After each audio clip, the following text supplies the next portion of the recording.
Aroma ടിവിയുടെ എല്ലാ മാന്യ ശ്രോതാക്കൾക്കും വേഗം വരുന്ന കർത്താവായ യേശു ക്രിസ്തുവിന്റെ ധന്യതിരു നാമത്തിൽ വന്ദനത്തെയും സ്വാഗതത്തെയും അറിയിക്കുന്നു. അനുഗ്രഹീതവും മനോഹരമായ നല്ല നിമിഷങ്ങൾക്കായി, നല്ല ദിവസത്തിനായി ഞാൻ കർത്താവിന് സ്തോത്രം ചെയ്യുന്നു. ഇന്ന് നമ്മുടെ ക്ഷണം സ്വീകരിച്ച് നമ്മോടൊപ്പം ജോയിൻ ചെയ്തിരിക്കുന്നത് കർത്താവിൽ പ്രസിദ്ധയും 84 വയസ്സുള്ളതുമായ പ്രിയ ഗ്രേസി അമ്മച്ചിയുടെ സാക്ഷ്യവും മനോഹരമായ പാട്ടുകളും ഉൾപ്പെടുത്തിയതായ ഒരു സാക്ഷ്യമാണ് ഇന്ന് നമ്മൾ കേൾക്കുവാൻ പോകുന്നത്. ജനലക്ഷങ്ങൾ ഏറ്റുപാടിയ മനോഹര പാട്ടുകൾ കർത്താവിൻ്റെ ദാസി പ്രേക്ഷകർക്ക് വേണ്ടി ഈ സാക്ഷ്യത്തിലുടനീളം പങ്കുവയ്ക്കുന്നു.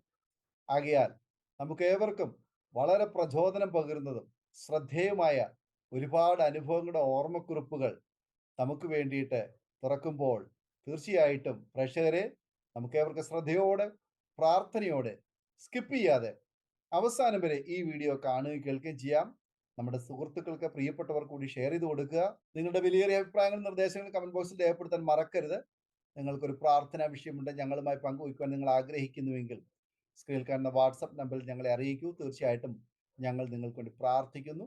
സാക്ഷ്യം പറഞ്ഞ പ്രിയപ്പെട്ടവരോടൊപ്പം എല്ലാ തിങ്കളാഴ്ചയും രാത്രി 8:30 മണി മുതൽ ഓൺലൈനിലൂടെ നടക്കുന്ന പ്രാർത്ഥനാ കൂട്ടായ്മയിലും നിങ്ങൾക്ക് സംബന്ധിക്കാവുന്നതാണ്.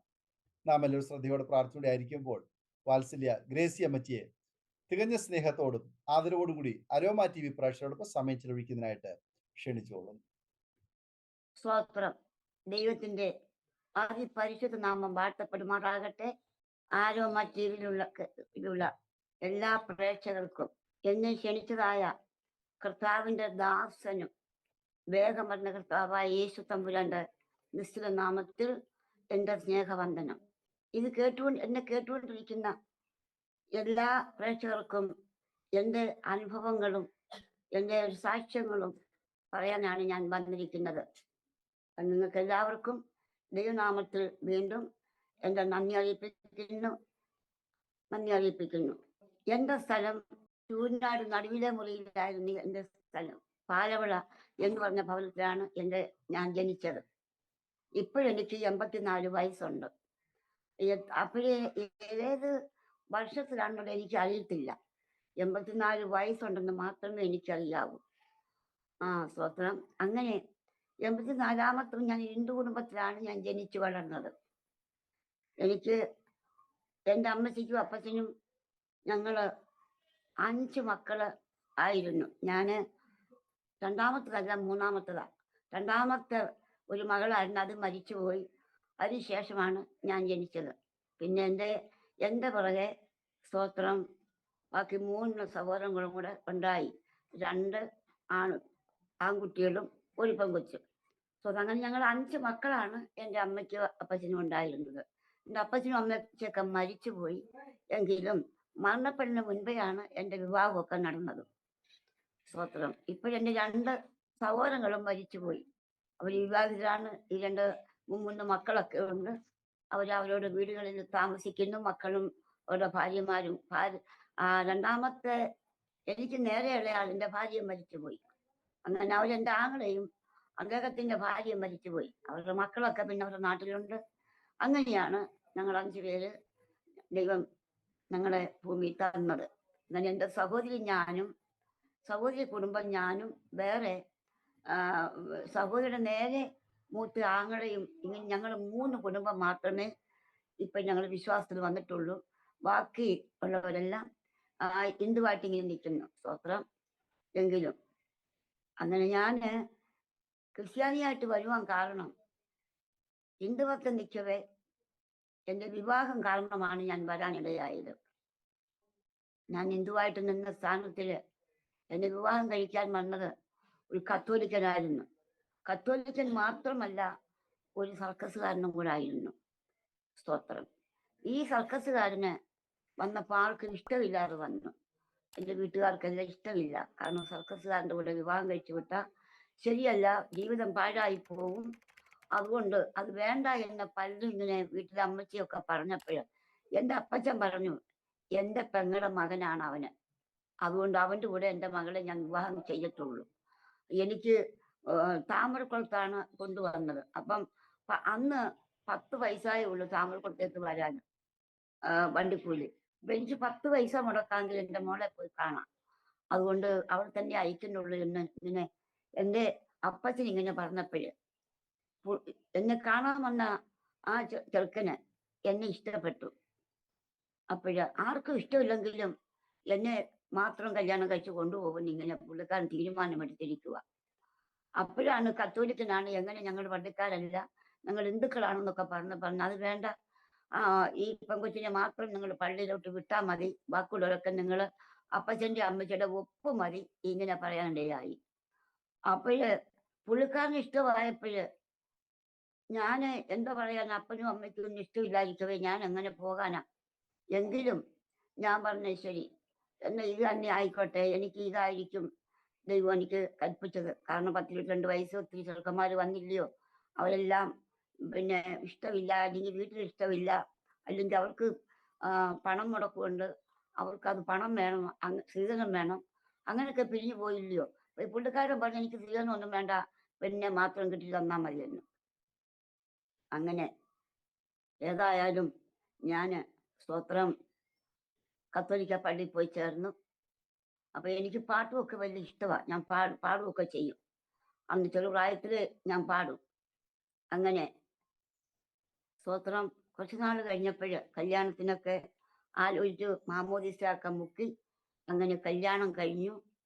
ഒരു കുഞ്ഞുണ്ടായി, ഒരു കുട്ടിയുണ്ടായി. എൻ്റെ മൂത്ത മകനുണ്ടായപ്പോഴ് അവൻ്റെ 1 വയസ്സില് നീ ആയപ്പം എൻ്റെ ഭർത്താവ് എൻ്റെ അപ്പച്ചനോടും അമ്മച്ചോടും പറഞ്ഞേ, ഇനി എൻ്റെ കുഞ്ഞിനെയും അതിൻ്റെ അമ്മയും ഞാൻ ഇവിടെ നിർത്തത്തില്ല, എനിക്കിങ്ങനെ വന്നും പോയി വരാൻ പറ്റത്തില്ല, എൻ്റെ ഉപജീവന മാർഗമാണ്, അതുകൊണ്ട് ഞാൻ ഇവരെ കൂടെ കൊണ്ടുപോകും, എൻ്റെ കൂടെ ഞാൻ കൊണ്ടുപോകാന്ന് പറഞ്ഞപ്പോ അപ്പച്ചനും അമ്മച്ചിക്കും ഒന്നും ഇഷ്ടമില്ല. അങ്ങനെ തർക്കിച്ച് നിൽക്കില്ല. ഞാൻ പറഞ്ഞു ശരി, എൻ്റെ ഭർത്താവല്ലേ വിളിക്കുന്നത്, ഞാൻ ദൂരെങ്ങും പോകത്തില്ല, ഭർത്താവിൻ്റെ കൂടെ ഞാൻ പോകട്ടെ, കുഞ്ഞു ഞാനുമായിട്ട് പോകട്ടെ എന്ന് പറഞ്ഞ് അവരോട് വലുതും ചോദിച്ചുകൊണ്ട് ഞാൻ സർക്കസ് കമ്പനിയിലേക്ക് പിന്നെ പോകാൻ ഇടയായി. അങ്ങനെ സർക്കസ് കമ്പനിയിൽ ചെന്ന് സ്തോത്രം കുറച്ച് ദിവസം കഴിഞ്ഞപ്പം സർക്കസ് എല്ലാം എന്നെയും പഠിപ്പിച്ചു. ഞാനും സർക്കസൊക്കെ ഐറ്റങ്ങളൊക്കെ ചെയ്യും. അത് മാത്രമല്ല സ്തോത്രം ഞങ്ങളുടെ പരിപാടികൾക്ക് ഇഷ്ടപ്പെടും ഓരോരുത്തർക്ക് ഇഷ്ടം, ഞങ്ങളാണ് അതിൻ്റെ മെയിന്. പണ്ട് സർക്കസ് എന്ന് പറയുന്നത് എല്ലാവർക്കും വലിയ സന്തോഷമാണ്. ഇന്നത്തെ മെഗാ ഷോയും ഡാൻസും മെഗാ ഷോ എന്നൊക്കെ പറയുന്നത് പോലെ അവർക്ക് വലിയ ഇഷ്ടമാണ് സർക്കസ്. അന്ന് അതാണ് മെയിൻ പിന്നെ ഒരു പരിപാടി. അപ്പോഴങ്ങനെ എല്ലാവരും ടിക്കറ്റ് വെച്ചാണ് ഞങ്ങൾ പ്രോഗ്രാം നടത്തുന്നത്. അത് ഗ്രാൻഡ് വേവ് സർക്കസ് കമ്പനി, അത് ഇപ്പോഴത്തെ ഭാരത സർക്കസ്, അന്നത് ചെറുതാ. ഭാരത സർക്കസ് ഇന്നാ വലുതായത്, അന്നത് ചെറിയ കമ്പനിയാണ്. അപ്പൊ അന്ന് ആനയും കുതിരയും കടുവയും ഒന്നുമില്ല, അന്നിങ്ങനെ മനുഷ്യർ തന്നെ കുറ്റുമറിയത്തേ ഉള്ളൂ. അങ്ങനെ പല ഐറ്റത്തിലും അങ്ങനെ ഈ കമ്പനികളിലൊക്കെ ചെന്ന് ചേരാനൊക്കെ ഇടയായി. അങ്ങനെ വലിയ ഐറ്റംസ് ഒക്കെ ചെയ്തു. പിന്നെ മദ്യം കൊണ്ടുവരും അവര്, സംഭാവന മദ്യം കൊണ്ടുവരും. അത് വിദേശ മദ്യമാണ് കൊണ്ടുവരുന്നത്. പട്ടാളക്കാരും ഒക്കെയാണ് ഇത് കാണാൻ വരുന്നത്. അപ്പം വിദേശ മദ്യം കൊണ്ടുവരുമ്പോൾ അറിയാമല്ലോ, വിദേശ മദ്യം ഏതെല്ലാം സൈസ് ഉണ്ട് നിങ്ങൾക്ക് അറിയാം. വലിയ റമ്മും ബിയറും പിന്നെ ഇങ്ങനെയൊക്കെയുള്ള സാധനങ്ങൾ ഇനി കൊണ്ടുവരും. പിന്നെ നാടൻ ചാരായം, നാടൻ കള്ള് എല്ലാം പുറത്തോടെ കൊണ്ടുവരും. കുപ്പിക്കണക്കിന് ഇഷ്ടം പോലെ ഇനി കൊണ്ടുവരും. എൻ്റെ ഭർത്താവ് അന്ന് അങ്ങനെ കുടിച്ച് പുള്ളിക്കാരൻ അത് ശീലമാണ്. എനിക്കത് ശീലമില്ല. അപ്പൊ കൊണ്ടുവരുമ്പോ എന്നോട് പറയും പിന്നെ കുടിക്കാൻ പറയും. ഞാൻ പറഞ്ഞു എനിക്ക് ഒഴിച്ചു തരും. ഞാൻ പറഞ്ഞു അച്ഛാ എനിക്ക് ഇത് ശീലമില്ല, എനിക്ക് വേണ്ട. അന്നേരം എനിക്ക് അടി തരും. അടി തന്നിട്ട് പറഞ്ഞു സ്ത്രീകളായാൽ എല്ലാം പിന്നെ ശീലിക്കണം, എല്ലാം പിന്നെ ചെയ്യണം, ജോലികളെല്ലാം ചെയ്യണം. അങ്ങനെ ഭർത്താവിൻ്റെ കൂടെ അല്ലേ, നിങ്ങൾക്ക് എന്താ കഴിച്ചാൽ എന്നൊക്കെയാണ് എന്നെ ഉപദ്രവിക്കുമായിരുന്നു. അങ്ങനെ എന്തായാലും നാളുകൾ കഴിഞ്ഞു. അപ്പൊ എൻ്റെ കഴുത്ത് 2 മടക്കിലൊരു മണിമാല കിടപ്പുണ്ട്, ഒരു പവന്റെ. ഈ മണിമാല ഞാൻ അറിയാതെ എടുത്തുകൊണ്ട് പോയി വിറ്റ് കാശ് കൊണ്ടുവന്നു. പുള്ളിക്കാരൻ അവിടെ കുടിച്ചിട്ട് വന്ന് ബാക്കി കാശ് കൊണ്ടുവന്ന. ഞാൻ ചോദിച്ചു എൻ്റെ മാല എന്തിയെ? അതെൻ്റെ മാല എൻ്റെ കയ്യിലുണ്ട്, നീ വാ എന്ന് പറഞ്ഞ് വിളിക്കറി കൊണ്ടുപോയി 4 ഷാപ്പിൽ കൊണ്ടുപോയി കുടിപ്പിച്ചു. 4 ഷാപ്പിൽ കയറി കുടിച്ചപ്പോ 4ാമത്തെ ഷാപ്പായപ്പം അത് പുള്ളിക്കാരൻ എൻ്റെ നാട്ടിലാണ്. എൻ്റെ വീടിന്റെ അരികത്ത് ഒരു ഷാപ്പുണ്ട്, അവിടെ മുതൽ തുടങ്ങിയതാ ഈ കുടി. 4 ഷാപ്പിൽ കയറിയപ്പോഴത്തേക്ക് കുടി കഴിഞ്ഞപ്പോ പിന്നെ ഞാൻ ഭൂമിയിലല്ല നിൽക്കുന്നു തോന്നുക. അപ്പോഴും ഞാൻ പറഞ്ഞു ഞാനങ്ങ് സ്വർഗത്തേക്ക് കയറി പോവാന്ന്. എല്ലാരും പറയും ഓ ഞാനിപ്പോ അങ്ങ് സ്വർഗത്തിലേക്ക് പോവും എന്ന് പുള്ളിയന്മാരൊക്കെ പറഞ്ഞതുപോലെ ഞാനും പറഞ്ഞു ഞാനിപ്പോ ഭൂമിയിൽ വന്ന് കാൽ നിൽക്കും ഞാൻ അങ്ങ് സ്വർഗത്തിലേക്ക് കയറി പോവാന്ന് പറഞ്ഞു. ഇങ്ങനെയൊക്കെയുള്ള അവസ്ഥ എനിക്കുണ്ടായി. അവിടുന്ന് പിന്നെ എനിക്ക് നിൽക്കാൻ വയ്യ. പിന്നെ എന്നെ എടുത്തു കൊണ്ടുവന്ന് അവിടെ വീട്ടിൽ കൊണ്ടുവന്ന് ഭർത്താവിന്റെ വീട്ടിൽ കൊണ്ടുവന്ന് അവിടെ കെട്ടി അന്ന് കൊച്ചു കുടില. അങ്ങനെ ആ വീട്ടിൽ കൊണ്ടുവന്നിട്ടിട്ട് അന്ന് ഈ ഓലച്ചട്ടിയാണ് വീടും പെരയൊക്കെ ഓലച്ചട്ടിയാ. അങ്ങനെ ആ മുറിക്കകത്തോട്ട് കൊണ്ടിട്ടേച്ചില്ല ഓലച്ചട്ട ഓല പിന്നെ കഥകിരിപ്പുള്ള ഓല എടുത്ത് അങ്ങോട്ട് ചാരിയച്ച് പുള്ളിക്കാരൻ പറഞ്ഞ് അങ്ങ് പോയി. ആ പോക്ക് 8 ദിവസം കഴിഞ്ഞാ പിന്നെ തിരിച്ചു വരുന്നത്. 8ാം ദിവസം കഴിഞ്ഞ് വീണ്ടും സർക്കസ് കമ്പനിയിൽ പോയി. അങ്ങനെയൊക്കെ എൻ്റെ ജീവിതം വളരെയേറെ സ്തോത്രം മോശമല്ല, വളരെ രീതിയില് വളരെ കൂട്ടുകാഴ്ചയായിട്ട് ലോകത്തില് അങ്ങനെ അങ്ങ് മാറിപ്പോയി.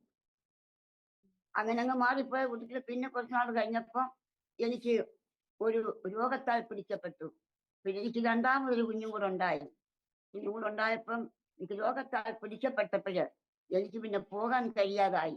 ഏതായാലും കൊള്ളാം ഈ കുഞ്ഞിനെ രണ്ടാമത്തെ കുഞ്ഞിനെ പ്രസവിച്ചെന്റെ 1.5 വയസ്സ് കഴിയുന്നതിന് മുന്നമേ മൂന്നാമത്തെ കുഞ്ഞും പിന്നെ ഉണ്ടായി. അവനാണ് ഇപ്പൊ വന്നിട്ട് അങ്ങോട്ട് പോയത്.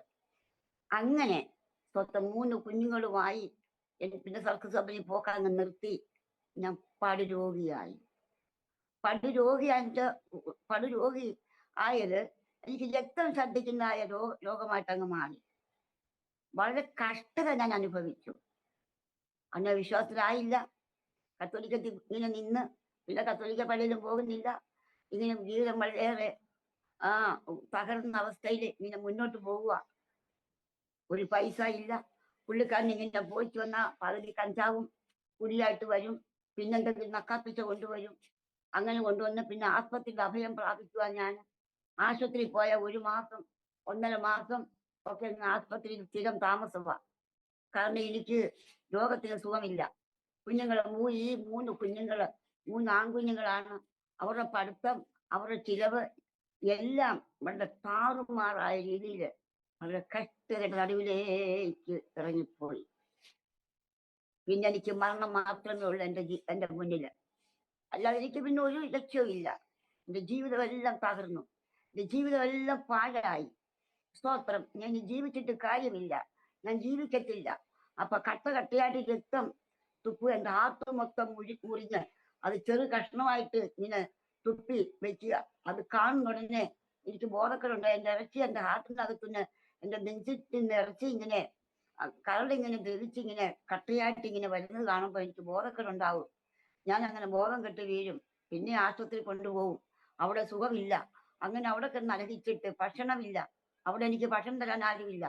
എന്റെ ചുറ്റിലും കിടക്കുന്ന രോഗികൾ കിടക്കുമ്പോൾ അവർക്കൊക്കെ ചാപ്പാടൊക്കെ കൊണ്ടുവരുമ്പം ഞാൻ ഇങ്ങനെ അനാഥപ്രേതം കിടക്കുന്ന പോലെ കിടക്കുക. ഇവരൊക്കെ വരുമ്പം ഞാൻ തലയെ മുണ്ടുവിട്ട് മൂടി പുറത്തങ്ങ് കിടക്കും. പഴഞ്ചൊല്ലൊക്കെ ചോദിക്കും, ഈ കിടക്കുന്ന ഇതിനാരും ഇല്ലയോ എന്നൊക്കെ ചോദിക്കും. അന്നേരം അടുത്ത കട്ടില് കിടക്കുന്ന ആൾക്കാർ ഇതുവരെ ആരും വന്നിട്ടില്ല. എനിക്ക് തോന്നുന്നു ആരും ഇല്ലെന്ന്. ആരും വന്നിട്ടില്ല. ഇന്ന് ഇവര് പറയുന്ന എനിക്ക് കേൾക്കാൻ ഞാൻ ഉറങ്ങാതെ ഇങ്ങനെ ഉറക്കം നടിച്ചു കിടക്കുവാണ് നാളെ. അങ്ങനെ കിടക്കുന്നുണ്ടേ എന്റെ അപ്പുറത്തിരിക്കുന്നവർ എന്നെ വിളിക്കും. ഭക്ഷണം കഴിക്കാൻ വിളിക്കും. ഞാൻ പോകത്തില്ല. ഭക്ഷണം കഴിക്കാൻ ഞാൻ ആദ്യം നിർബന്ധിക്കും. ഞാൻ പറഞ്ഞു ഞാൻ വരുന്നില്ല, എനിക്ക് വേണ്ട, എനിക്ക് ഭക്ഷണം കഴിക്കാൻ എനിക്ക് തോന്നുന്നില്ല, എനിക്ക് ഭക്ഷണം വേണ്ട എന്നൊക്കെ ഞാൻ കള്ളം പറഞ്ഞൊക്കെ നിൽക്കും. അങ്ങനെ നിന്ന് നാളുകൾ കഴിഞ്ഞ് അവിടെ ആശുപത്രിയിൽ ഒരു കണക്കിന് ഒന്ന് നേരം വൈകിട്ട് പുള്ളിക്കാരനെ അന്ന് പിന്നെ വീടെടുപ്പായി. വീട് കുഞ്ഞുങ്ങൾ 3 എണ്ണം ഇവിടെ പൊന്നുകുറ്റി കോടതിയിലാണ് പിന്നെ താമസിച്ചിരുന്നത്. അവിടെ കുഞ്ഞുങ്ങളെ ഇട്ടേച്ച് സ്തോത്രം പുള്ളിക്കാരൻ വീട് കെൽപ്പ് കൊണ്ടുവന്ന് സ്തോത്രം രാത്രി അദ്ദേഹത്തിന്റെ അമ്മയുണ്ട്. അമ്മ വയസ്സാണ് എങ്കിലും അവര് വീട്ടിൽ നിന്ന് ചോറൊക്കെ വെച്ച് ചമ്മന്തി വല്ലതും അരച്ച് രാത്രിയിൽ കൊടുത്തു വിടും. അവിടെ കൊണ്ടുവന്ന് എനിക്ക് കഴിക്കാൻ തോന്നത്തില്ല. കൊണ്ടുവന്നിട്ടും കൊണ്ട് പറയും എനിക്ക് എന്നെ കൊണ്ടൊക്കത്തില്ല നാളെ മുതൽ ഇങ്ങനെ കൊണ്ടുവരാന്. പിന്നെ എന്നോട് ചീത്ത വിളിച്ചിട്ട് പറയും നീ ഇങ്ങനെ കിടന്നു, എന്നെ കൊണ്ട് പറ്റത്തില്ല, ഞാനും കൊണ്ടെങ്കിലും ഇറങ്ങി പോവാ എന്നും പറഞ്ഞ് ഭക്ഷണം കൊണ്ട് വരുമ്പോ പിന്നെ എനിക്ക് കഴിക്കാൻ തോന്നത്തില്ല. ഈ ദുർവാക്കുകളും ഈ അഴുക്ക് വർത്തമാനങ്ങളും ഒക്കെ കേൾക്കുമ്പോ എന്റെ മനസ്സ് വല്ലാതെ വേദനിച്ച് പിന്നെ എൻ്റെ കണ്ണുനീര ആ ചോറിനകത്ത് ഇല നിറച്ചുകൊണ്ട് കിടക്കുന്നത്. അങ്ങനെ ഇന്ന് പുള്ളിക്കാരൻ പിന്നെ അങ്ങ് പോയിറങ്ങി. ഞാൻ അന്നേരം ചുരുട്ടിയില്ല, ഭക്ഷണം എല്ലാം കൂടി ചുരുട്ടി ഞാൻ കൊണ്ട് കളയും. അങ്ങനെ ഞാൻ ഭക്ഷണം കഴിക്കാൻ പോകത്തില്ല, കഴിക്കത്തില്ല. അങ്ങനെ നാളുകൾ കഴിഞ്ഞു. അങ്ങനെയുള്ള കഷ്ടതയിൽ വന്നിട്ട് വീണ്ടും ഞാൻ സ്തോത്രം അവിടുന്ന് ഡിസ്ചാർജ് ചെയ്ത് വന്നു. വന്നതിന് ശേഷം അവസാനം അത് കായംകുളം ആസ്പത്രിയിൽ വിവിധ ആശുപത്രിയിൽ കൊണ്ടുപോകും. അവിടെ ഒന്നും രോഗത്തിന് സുഖമില്ല. അവസാനം പിന്നെ നൂറിനാട്ടൊരു ആശുപത്രി ഉണ്ട്, അവിടെ കൊണ്ടുപോയിട്ട് അവിടെ എനിക്ക് രോഗത്തിന് സുഖമില്ലാഞ്ഞിട്ട് അവിടുന്ന് തിരുവനന്തപുരം മെഡിക്കൽ കോളേജിലേക്ക് അയച്ചു. തിരുവനന്തപുരം മെഡിക്കൽ കോളേജിലേക്ക് അയച്ചപ്പോൾ അവിടെ ചെന്ന് ഡോക്ടറെ കണ്ട് എൻ്റെ രോഗവിവരം ചോദിച്ചപ്പം ഞാൻ ഇംഗ്ലീഷ് പറയും അവരോട്. എനിക്കറിയില്ല ഇംഗ്ലീഷ് പറയാനും. ഇംഗ്ലീഷ് പറഞ്ഞപ്പോൾ ഇവർ വട്ടം നോക്കി ഡോക്ടർമാർ തങ്ങൾ പറയുന്ന ഞാൻ കേട്ടു. എനിക്ക് മെന്റലാണ്. എനിക്ക് മെന്റലിന്റെ അസുഖം. അവിടെ തിരുവനന്തപുരം മെഡിക്കൽ കോളേജ് അവിടെ ഈ മെന്റൽ ആശുപത്രി ഉണ്ട് പേരൂർക്കടയിൽ, അവിടെ കൊണ്ടിടാനും. അപ്പോൾ ഇത് ഇങ്ങനെ അവർ ഇംഗ്ലീഷിൽ പറയുന്ന കേട്ടപ്പോൾ എനിക്ക് മനസ്സിലായി എനിക്ക് മെന്റലാന്ന് ഇവർ പറയുവാന്ന് എനിക്ക് മനസ്സിലായി. അപ്പൊ ഞാൻ അവരോട് ഇങ്ങനെ പ്ലീസ് ഇങ്ങനെ പറഞ്ഞു. അത് എനിക്കറിഞ്ഞൂടെ എന്തുവാ പറയുന്നെന്ന്. അങ്ങനെ പറഞ്ഞു നിർത്തിയപ്പം ഇവരെ ഈ കുട്ടിയെ ഇപ്പൊ ഇവിടെ ചികിത്സയില്ല, നിങ്ങൾ നാളെ വാന്ന് പറഞ്ഞ് ഇറക്കി വിട്ടു. അപ്പോഴെനിക്ക് ആശുപത്രിക്കകത്ത് ഇറങ്ങിയപ്പോഴെനിക്ക് ബോധം വീണു. അങ്ങനെ വീണ്ടും എൻ്റെ ഭർത്താവ് എന്നെ കൊണ്ട് 5 രൂപ 500 രൂപയും കൊണ്ടാണ് പോകുന്നത്. അത് ഞാൻ പറഞ്ഞില്ല. അവസാനം ഒരു ഉടുക്ക തുണി പോലും ഇല്ല. സ്തോത്രം വളരെ കഷ്ടതയിലായപ്പോഴ് തിരുവനന്തപുരം മെഡിക്കൽ കോളേജിൽ പോകണമെന്ന് കണ്ടപ്പോഴ് 1 രൂപ പോലും ഇല്ല കയ്യിലെടുക്കാൻ. നല്ലൊരു വസ്ത്രമില്ല. സ്തോത്രം. എന്നാൽ അയലത്തുള്ള എൻ്റെ ഭർത്താവിൻ്റെ വീടിൻ്റെ അയലത്തുള്ള വീടുകളിൽ ചെന്ന് പറഞ്ഞ് എനിക്ക് ആശുപത്രിയിൽ പോകണം, എനിക്ക് ഉടുക്കാനൊരു തുണി പോലും ഇല്ല, ഞാൻ എന്താ ചെയ്യുന്ന പറഞ്ഞപ്പം ഒരു അമ്മച്ചി എനിക്ക് നല്ല സൂപ്പർ സാരി 2-3 സാരി എടുത്ത് ഒരു വിരി എടുത്ത് എനിക്ക് പുറയ്ക്കാൻ ഒരു ഷീറ്റും എടുത്ത് തന്ന് ഇതെല്ലാം കൊണ്ട് വെച്ചും കൊണ്ട് സ്തോത്രം. പിന്നെ പൈസ ഇല്ല. ഒരു ചെറിയ പാത്രം എടുത്ത് ഞാൻ അങ്ങോട്ട് കൈ നീട്ടാൻ തുടങ്ങി. താമരക്കുളം ചന്തയിൽ എന്നെ കൊണ്ടുവന്ന സ്ഥലമാണ്. ഇങ്ങനെ അങ്ങോട്ട് കൈ നീട്ടി പറഞ്ഞ് എനിക്ക് ആശുപത്രിയിൽ പോകണം, നിങ്ങൾ കഴിയാവുന്നത് എനിക്ക് തരണമെന്ന് പറഞ്ഞു. അന്ന് പൈസയാ 1 പൈസ മുതൽ 5 പൈസ 10 പൈസ ഇങ്ങനെ 2-3-4 ദിവസം ഇങ്ങനെ പിരിക്കും പോലെ പിരിച്ചു കൊണ്ടുവന്നപ്പം എന്നെ നോക്കിയപ്പോ 500 രൂപയുണ്ട്. അന്ന് 500 രൂപ ഉണ്ടെങ്കിൽ 5 രാജ്യം പിടിക്കാം. 500 രൂപ ഭയങ്കര കാശാ. ശരി എന്നാ പോകാന്ന് പറഞ്ഞ് ഈ 500 രൂപയും ഈ പറഞ്ഞ തുണികളെല്ലാം വെച്ചും കൊണ്ട് ആശുപത്രി താമസിക്കാൻ പോയില്ലയോ. അങ്ങനെ എൻ്റെ ഭർത്താവ് ഞാനും എൻ്റെ 3 കുഞ്ഞുങ്ങളെ, അപ്പൊ കുഞ്ഞുങ്ങളെല്ലാം ഒരുവിധം പഠിച്ചു. സ്തോത്രം. മൂത്ത മോന് 10ാം ക്ലാസ് പഠിച്ചുകൊണ്ടിരിക്കുന്നു. പിന്നെ അവനങ്ങ് പഠിത്തം നിർത്തി. അവനങ്ങ് തോറ്റ്. അതിൻ്റെ 2ാമത്തെ 8ൽ പഠിച്ചുകൊണ്ടിരിക്കുന്നു.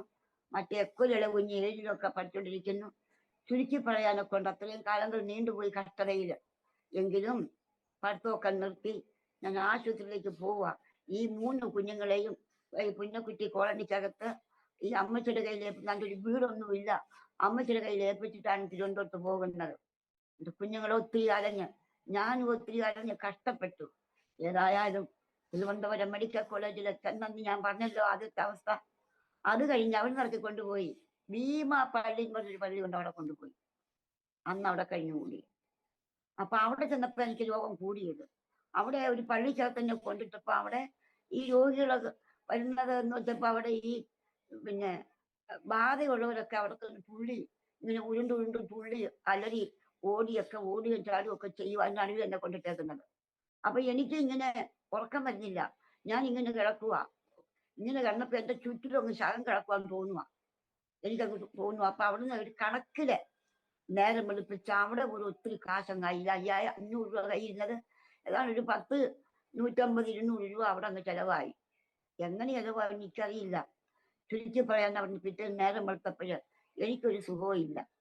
അവിടെ തന്നെ വലിച്ചോണ്ട് പോകുമ്പോലെ ഇങ്ങനെ പോയപ്പോ പറഞ്ഞടി നമുക്കിന്ന ഒരു പള്ളിയുണ്ട്, അവിടെ കൊണ്ടുവന്നപ്പോ ഒരു വെട്ടുകാടൊരു പള്ളിയുണ്ട്, ആ പള്ളിയിലോട്ട് കൂടെ പോയിട്ട് നമുക്ക് തിരിച്ചു പോകാം. അപ്പൊ ആശുപത്രിയിൽ എന്നെ തിരക്കിയ ആൾക്കാർ വന്നു. അവിടെ ഒന്നും ഇല്ല. അങ്ങനെ ഭയങ്കര ബഹളമായി. വിളിച്ച് അന്നത്തെ പോട്ട് പോണമൊന്നുമില്ല. എന്തായാലും കൊള്ളാം. അങ്ങനെ ആ വെട്ടുകാട് പള്ളിയില് വരാനെ കൊണ്ടിങ്ങനെ വണ്ടി ബസ് ഇന്നിറങ്ങി ശംഖുമുഖത്തിറങ്ങി. ശംഖുമുഖത്തിറങ്ങിയപ്പം ശംഖുമുഖത്തു നിന്ന് കടൽ വഴി, കടലിന്റെ കര വഴി ഇങ്ങനെ ഇങ്ങോട്ട് നടന്നു വരുക. അപ്പൊ കടലിന്റെ കരയ്ക്കൂടി ഇങ്ങനെ മണൽ ഇങ്ങനെ വരും. അപ്പൊ മീനൊക്കെ പിടിച്ചോണ്ട് വരുന്നുണ്ട്. അങ്ങനെ ഇങ്ങനെ ഞങ്ങളിങ്ങനെ വന്ന കൂട്ടത്തിൽ ഭയങ്കര കൂറ്റൻ തിരമാലകൾ വരിക. അങ്ങനത്തെ കാര്യം ഓർക്കുമ്പോൾ എനിക്കിപ്പോ രസം കൂടെ വരുക, എനിക്ക് ചിരിയും വരുക. അങ്ങനെ സ്തോത്രം, ഒരു തിരമാല ഇങ്ങോട്ട് വന്നതുമല്ല, എന്റെ ദേഹം മുഴുവനും ആടിച്ച് തകർത്തും കൊണ്ട് അങ്ങ് പോയി. ഞാന് ആ തിരമാല കൂടി ഞാൻ പോയില്ല. പക്ഷെ എന്റെ ശരീരം മുഴുവനും ചെളിയും മണലും അതുമായിട്ട് അങ്ങ് മുങ്ങി. ഭർത്താവ് ഇങ്ങോട്ട് അപ്പൊ ഭർത്താവ് കരക്കൂടെ പോയി, എനിക്കറിയില്ല. ഭർത്താവ് കരക്കൂടെ വന്ന ഒരു ചീത്ത വിളിക്കണ്ട, ചീത്ത എന്നെ ഒരു തെറി വിളിച്ചു. തെറി വിളിച്ചപ്പോ ഞാൻ ഇങ്ങനെ ഇവിടെ ഇന്ന് തെറി വിളിക്കുവാണല്ലോ എന്ന് പറഞ്ഞാൽ ഞാൻ മിണ്ടിയില്ല. ഞാൻ അങ്ങോട്ട് നടന്നു പോയി. അപ്പൊ ഞാനിങ്ങനെ ശ്രദ്ധിക്കുന്നുണ്ട്, ഇനി തിര വരുവോ ഇല്ലയോ എന്നോട് ശ്രദ്ധിച്ചപ്പോ എനിക്കറിയത്തില്ലല്ലോ. ശ്രദ്ധിച്ച് പോയപ്പോ ഉണ്ട് ഒരു എന്റെ ദേഹത്ത് വന്നതിനേക്കായി ഊങ്കാര ശബ്ദത്തോടെ ഒരു വലിയ തിരഞ്ഞടിച്ചു വന്ന് ഞാൻ ഓടി അങ്ങോട്ടങ്ങ് മാറി. പുള്ളിക്കാരനെ ഞാൻ നനഞ്ഞത് ഉപരിയായിട്ട് അതിനകത്ത് തന്നെ ചെളിയും മണ്ണും എല്ലാം കൂടെ പണിങ്ങടെ മൂക്കിലും വായിലും എല്ലാം കൂടെ കയറി അടിച്ച് അങ്ങ് കൊണ്ടുപോയി. പുള്ളിക്കാരൻ പോയില്ല, അവിടെ നിൽക്കുക. അപ്പൊ ഞാൻ പറഞ്ഞു, എന്തിനാ എന്നെ പറയുന്നേ? ഇപ്പൊ കണ്ടോ, ഇപ്പൊ എന്ത് എന്ന് ചോദിച്ചു. ഇപ്പൊ എന്താ നിങ്ങൾ മാറിപ്പാഞ്ഞെന്ന് ചോദിച്ചു.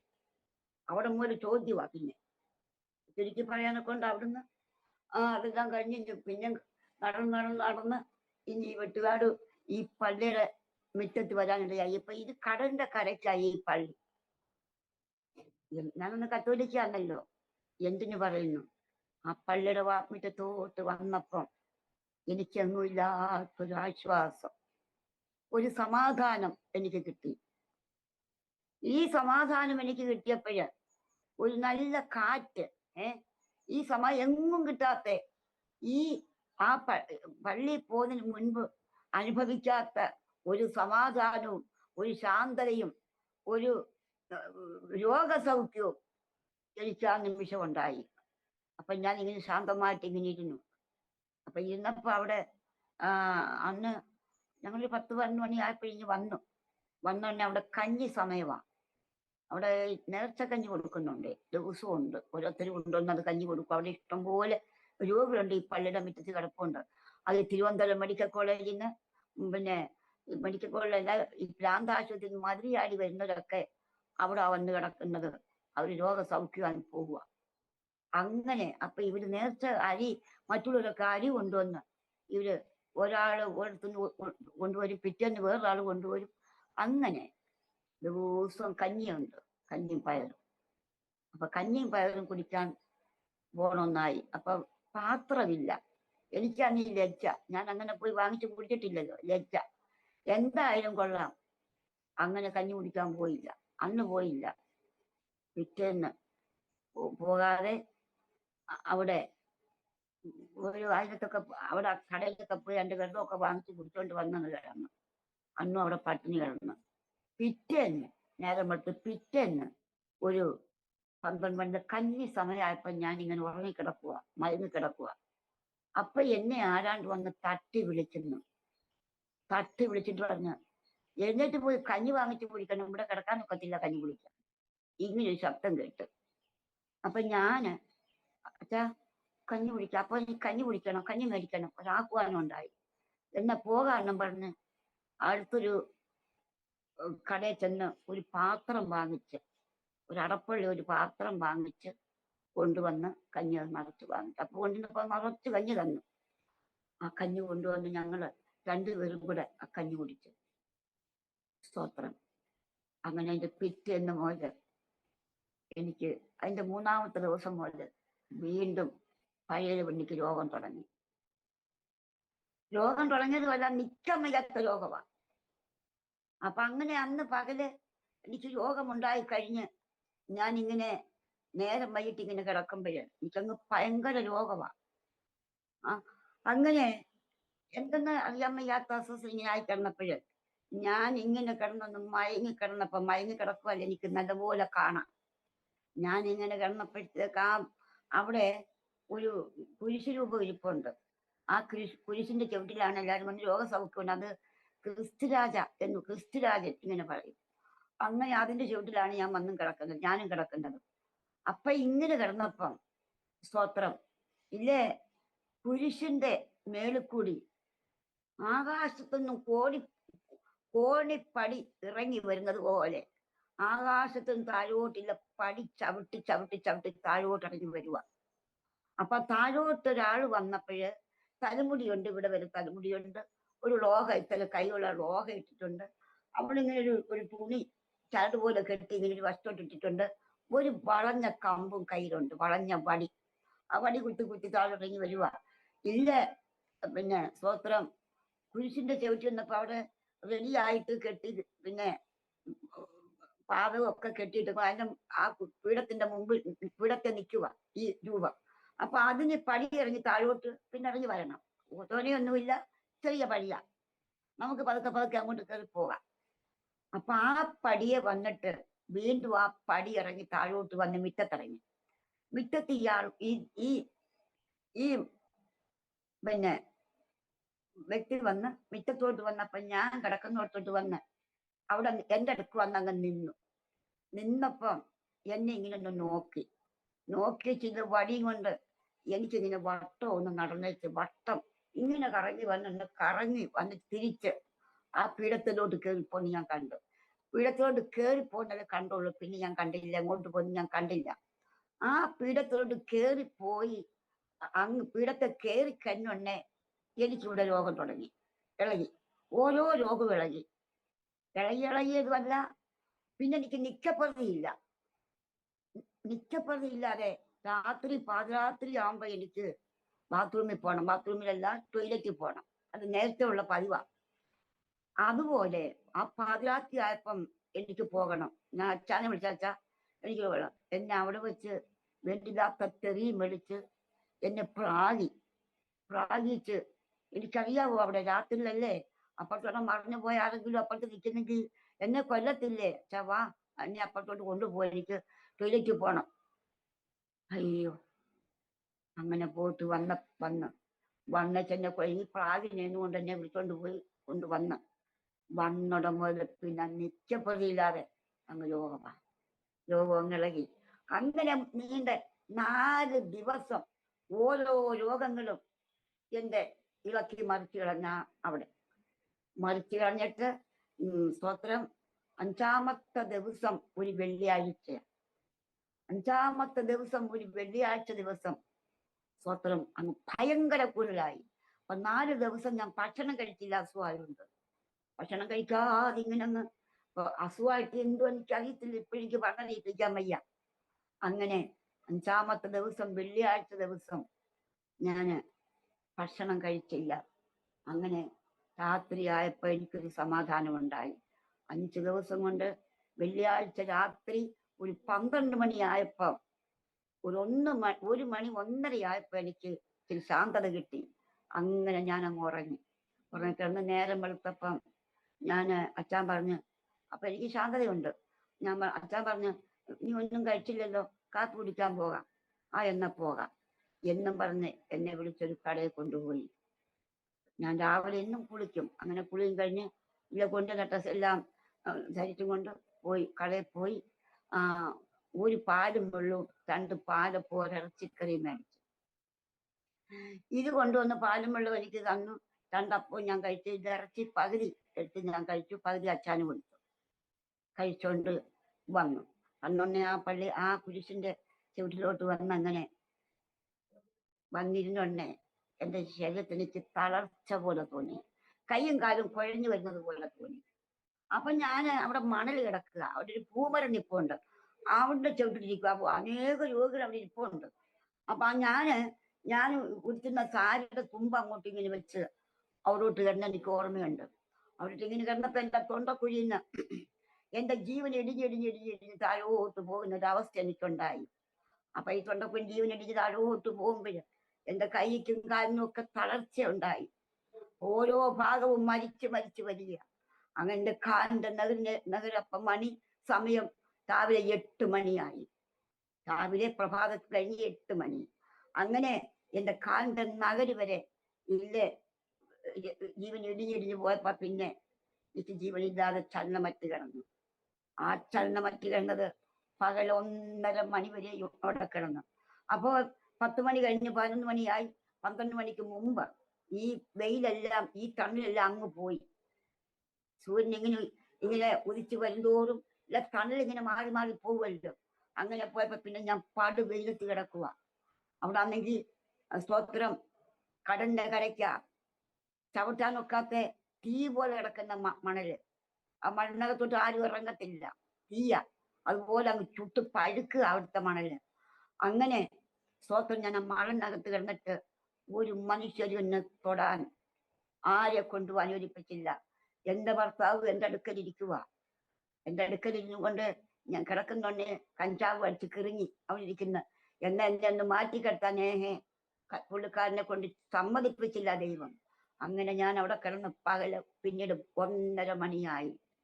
1:30 മണിയായപ്പം 8, 9, 10, 11, 12, 1, 1:30 ഇത്രേ സമയവും എന്റെ ഡെഡ് ബോഡി മാത്രം ഭൂമിയിൽ കിടന്നു. സ്വത്രം എന്നുകൊണ്ട് എന്റെ ഈ 1:30 മണിയായപ്പോഴേ എന്റെ ആത്മാവിലൊരു ശബ്ദം കേട്ടു.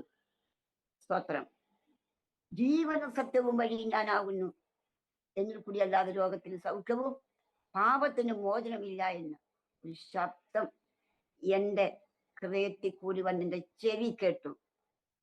ഇത്രേ പറഞ്ഞുള്ളൂ. ജീവനും സത്യവും വഴിയും ഞാനാകുന്നു, എന്നിൽ കൂടി അല്ലാതെ രോഗത്തിന് സൗഖ്യവും പാപത്തിന് മോചനമില്ല എന്ന് ഇത്രയും വാക്ക് പറഞ്ഞ് ഇതെനിക്ക് വ്യക്തമായി കഥയിൽ ഇപ്പൊ ഞാൻ പറഞ്ഞത് മനസ്സിലായത്.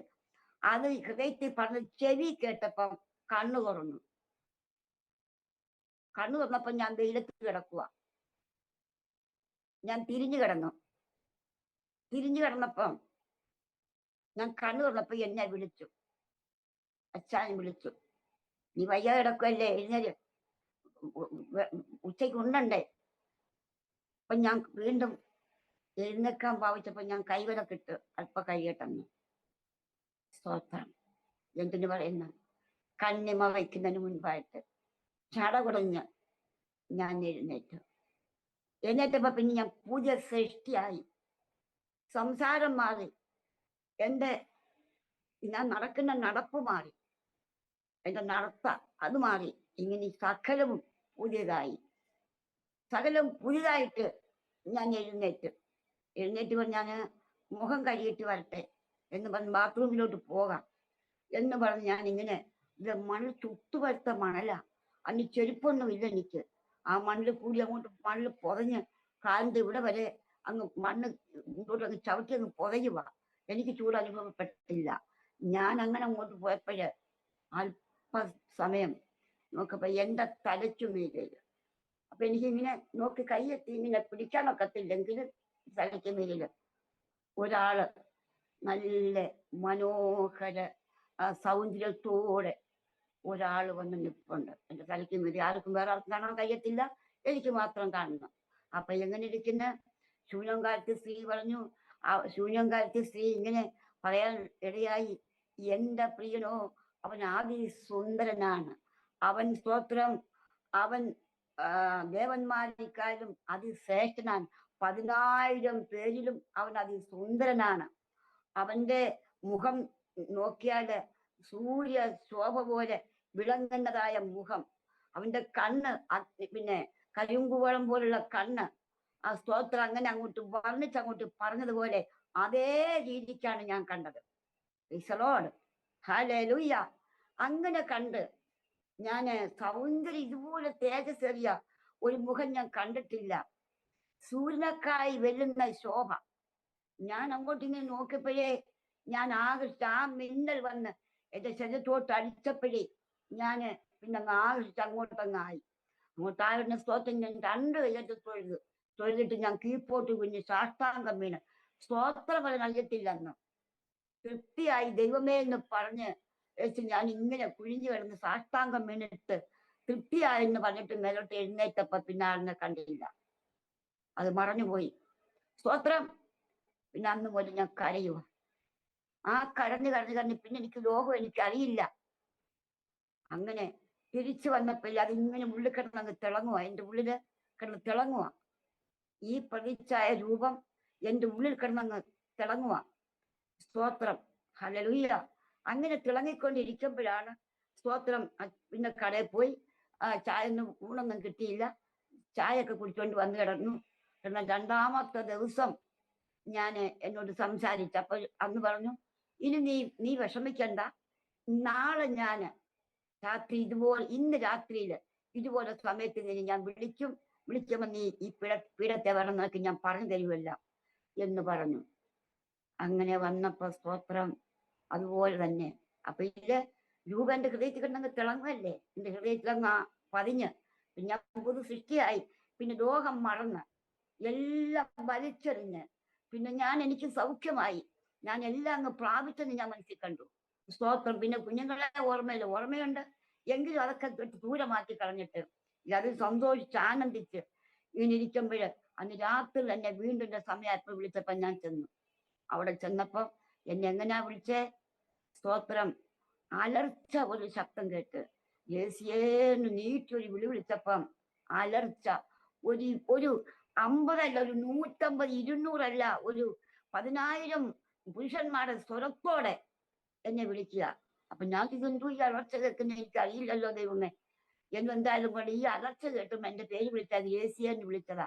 ഞാൻ കണ്ണു തുറന്നു.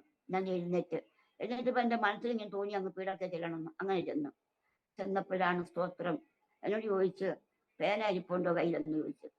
ഞാൻ പറഞ്ഞില്ല. ഏതായാലും കൊള്ളാം, എന്റെ പേരെഴുതാൻ പറഞ്ഞു. അച്ഛനും അറിയത്തില്ല. പേരെഴുതാൻ പറഞ്ഞു. ഞാൻ എങ്ങനെയോ അറിഞ്ഞില്ല. എന്റെ പേരെഴുതി. ശരി, അങ്ങനെ പേര് മാത്രമേ എന്റെ എഴുതി വെച്ചിട്ട് ഞാൻ ഇങ്ങനെ ഇരിക്കുമ്പോഴേ പിന്നെ അന്ന് സംസാരിക്കാൻ തുടങ്ങി എന്നോട്. പിന്നീട് ഞാൻ എന്റെ രണ്ടാമത്തെ ദിവസം, എനിക്കൊന്നും അറിയില്ലല്ലോ, എന്റെ സ്വർണ്ണമാലയും സ്വർണ്ണക്കമ്മലും ഒക്കെ പോയില്ലേ, കയ്യിലൊക്കെ പുള്ളിക്കാൻ എന്നെ എന്റെ ഭർത്താവ് തലയിരി പിന്നിട്ട് ഇച്ചിരിച്ചൊക്കെ മുടിയൊക്കെ ഉണ്ടെന്ന്. ഇച്ചിരി അല്ല, ഒത്തിരി മുടിയുണ്ട്. ആ മുടി തന്നെത്താൻ ഈരി പുള്ളിക്കാരൻ വന്ന് ഈരി പിന്നിക്കെട്ടി. സർക്കസുകാരല്ലേ, അന്നേരവും പിന്നിക്കെട്ടും, മക്കളുണ്ടായിട്ടും പിന്നിക്കെട്ടും. കണ്ണൊക്കെ ഇവിടൊക്കെ അങ്ങോട്ട് എഴുതി പൊട്ടുമൊക്കെ തൊട്ട് കൈ നിറച്ച് വളയൊക്കെ മേടിച്ചിട്ട് സ്തോത്രം. അങ്ങനെയൊക്കെ ഒരു കാലഘട്ടമാ. വരവ് കമ്മലും മരമാലയൊക്കെ മേടിച്ച കൊടുത്തുകൊണ്ട് ആണ് ഞാൻ അവിടെ പോയിരുന്നത്. മൂന്നാമത്തെ ദിവസം ഈ മിറ്റമൊക്കെ തൂത്തുവാരി അവിടെ ഈ ക്രിസ്തുരാജ അദ്ദേഹത്തിന്റെ പീഠത്തില് പൂമാല കൊണ്ട് കെട്ടിയൊരു വെള്ളിയാഴ്ച ദിവസം എല്ലാവരും മാല കൊണ്ടൊന്ന് ചാർത്തും. മാല കൊണ്ടൊന്ന് ചാർത്തുന്ന ഉടനെ അതിന്റെ വേസ്റ്റൊക്കെ അവിടെ കിടക്കും. ഈ മാല പിറ്റേന്ന് അത് കെട്ടയച്ച് ദൂരെ കളയും. അവർക്ക് മിറ്റത്തിയോടൊപ്പം എല്ലാം ജോലിക്കാരുടെ തൂത്തുവാരി കൊണ്ട് തീയിടും. തീ ഇടുന്നതിന്റെ കൂട്ടത്തിൽ എന്നോട് പറഞ്ഞു അതെല്ലാം ഊരാൻ പറഞ്ഞു. അന്ന് കൊന്ത കയറ്റ കിടപ്പുണ്ട്. കൊന്തയും എന്റെ കൈ കിടന്ന മാലയും കമ്മലും തലയിൽ കെട്ടിയിരുന്നത് സുനായി മൊത്തം അഴിച്ച് വിറക്കി കൊണ്ടുവന്ന് ആരും കാണാതെ തീക്കാത്ത് കൊണ്ടിട്ട്. അത് മൊത്തം ഒരു തീക്കാത്ത് കൊണ്ടിട്ട് പിന്നെ എന്റെ കഴുത്തിലും കാതയിലും ഒന്നുമില്ല. ഞാൻ സ്വതന്ത്രയായി. അവേ അങ്ങനെ അവിടെ വീണ്ടും 4 ദിവസം കൂടി താമസിച്ചു. 4 ദിവസം കൂടി താമസിച്ചു. 4ാമത്തെ ദിവസം വീട്ടിൽ പോകണമെന്നായി. അപ്പൊ കയ്യിലെ പൈസ ഒക്കെ അങ്ങ് തീർന്നു. ഇതിനിടയ്ക്ക് അച്ഛനെ ഇച്ചിരി സുഖമായപ്പം പുള്ളിക്കാരൻ വീട്ടിൽ വന്നിട്ട് അന്ന് വന്നില്ല, പിറ്റേന്ന് അങ്ങ് വന്നു. ഒരാളെ പറഞ്ഞ് ഏൽപ്പിച്ചിട്ട് പോയി. പിറ്റേന്ന് വന്നു. അപ്പൊ പിറ്റേന്ന് വന്നപ്പോ വീട്ടിൽ പോകണമെന്നായി. അപ്പം അവര് പറഞ്ഞു, അവിടെ ഉള്ള ഇതിന്റെ സംഘാടകര് പറഞ്ഞു, ഈ കുട്ടിക്ക് സ്തോത്രം വീട്ടിൽ പോകണം താല്പര്യം ഉണ്ടെങ്കിൽ മാത്രമേ നിങ്ങൾ കൊണ്ടുപോകാവൂ. അതുകൊണ്ട് അതിനിപ്പം നിങ്ങൾ പിടിച്ചോണ്ട് പോകരുത്. ഇവിടെ വെച്ച് രോഗം സുഖമാവണം. സുഖമാകുമ്പോൾ അവർക്ക് തനിയെ തോന്നും പോകാൻ. അങ്ങനെ അവരെ പറഞ്ഞു വിട്ടേക്കാം. അന്നേരം പോയിക്കോളൂ, അന്നേരം പോയാൽ മതി എന്ന് പറഞ്ഞു. ഇവിടെ ഭക്ഷണമുണ്ട്, കഞ്ഞിയുണ്ട്, വെള്ളമുണ്ട്. ഇവിടെ 2 രോഗിയാണെങ്കിൽ 2 അപ്പുറത്ത് സ്തോത്രം ഈ ഒരു സൈസ് ഇലയുണ്ട്. ആ ഇലയുടെ പേര് ഞാൻ മറന്നുപോയി. അത് അരച്ച് വീട്ടിൽ കൊണ്ടുവന്ന് അത് കഴിച്ച് ഇവിടെ ഉദാശി വെള്ളം ഇരിപ്പുണ്ട്. ആ വെള്ളവും കുടിച്ച് കഞ്ഞിയൊക്കെ വാങ്ങിച്ചു കൊടുത്തു ഇവിടെ കഴിയട്ടെ.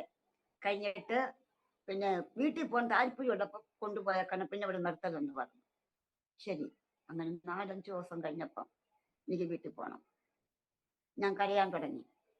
വീട്ടിൽ പോകാൻ താല്പര്യം വന്നപ്പോ പിന്നെ കരയാൻ തുടങ്ങി. എനിക്ക് അവിടെ വിട്ട് പോരാൻ മനസ്സില്ല. എന്താ ഞാൻ ചെയ്യേണ്ടത്? വീട്ടിൽ പോകണം. ഞാൻ കരഞ്ഞു കരഞ്ഞ് കരഞ്ഞ് കരഞ്ഞ് കരഞ്ഞ് കരഞ്ഞ് എനിക്കല്ലേ പെട്ടെന്ന് എനിക്ക് അതുപോലെ പ്രത്യക്ഷപ്പെട്ടു. നീ എന്തിനാ കരയുന്നേ? നമുക്ക് പണം വേണോ? ഇവിടെ ഇഷ്ടം പോലെ പണമുണ്ട്. ഒരു പെട്ടി നിറച്ചിങ്ങനെ ഇരിക്കുക. അത് കോടിക്കണക്കിന് രൂപ അതിനകത്തിരിക്കും. അവിടെ സെക്യൂരിറ്റി ഒക്കെ ഉണ്ട്. അത് വേണമെങ്കിൽ നിനക്ക് തരാം. നിനക്ക് നീ ഇല്ലാത്തവളില്ലയോ, പണം തരാം. ഞാൻ പറഞ്ഞു എനിക്ക് പണം വേണ്ട. പിന്നെന്താ വേണം? എനിക്ക് തമ്പുരാനെ വേണം. തമ്പുരാനെ ഇല്ലാതെ എനിക്ക് പോകാൻ പറ്റത്തില്ല. ഒന്ന്. രണ്ടാമത് പിന്നെ ഞാൻ ചോദിച്ചു, എനിക്ക് തുണിയില്ല, സാരി ഒന്നുമില്ല, എനിക്ക് സാരി വേണം. സ്വത്രം. എന്നിട്ട് എന്നോട് പറഞ്ഞ മനുഷ്യൻ പറയുന്നത് പോലെ എന്നോട് പറഞ്ഞു, സ്വത്രം നിനക്കിതാണോ നീ ചോദിച്ചത്? നീ ഇത്രയും ദാരിദ്ര്യപ്പെട്ട് കഷ്ടപ്പെട്ടിട്ടും നീ പണം ചോദിച്ചാൽ നീ എന്നെ ചോദിച്ചല്ലേ?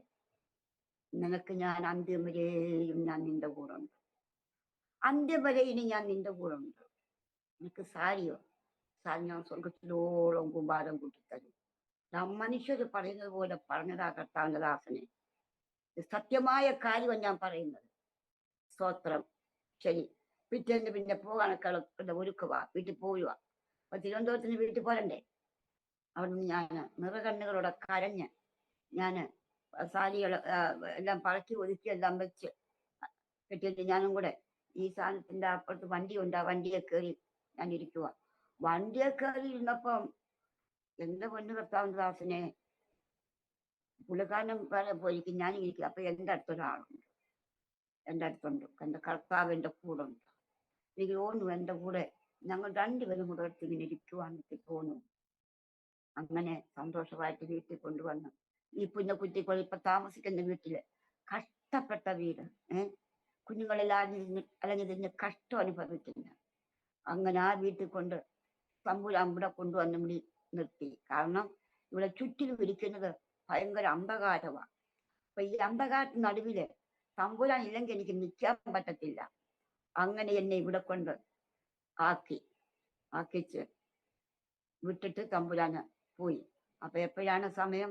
അങ്ങനെ ഒരു 2-5 മണിയായി പിന്നെ വന്നു. അങ്ങനെ പിന്നെ അന്ന് മുതൽ ഇവിടെ താമസിക്കുകയാണ്. ഈ അന്ധകാരത്തിന് നടുവില് ഞാനിവിടെ താമസിക്കാൻ ദൈവം എന്നെ ഇവിടെ വകയാക്കിയെങ്കിലും സ്തോത്രം, ഹല്ലേലൂയ. പെട്ടതല്ല പാട്, പിന്നെയും പെടുമെന്ന് പറഞ്ഞു.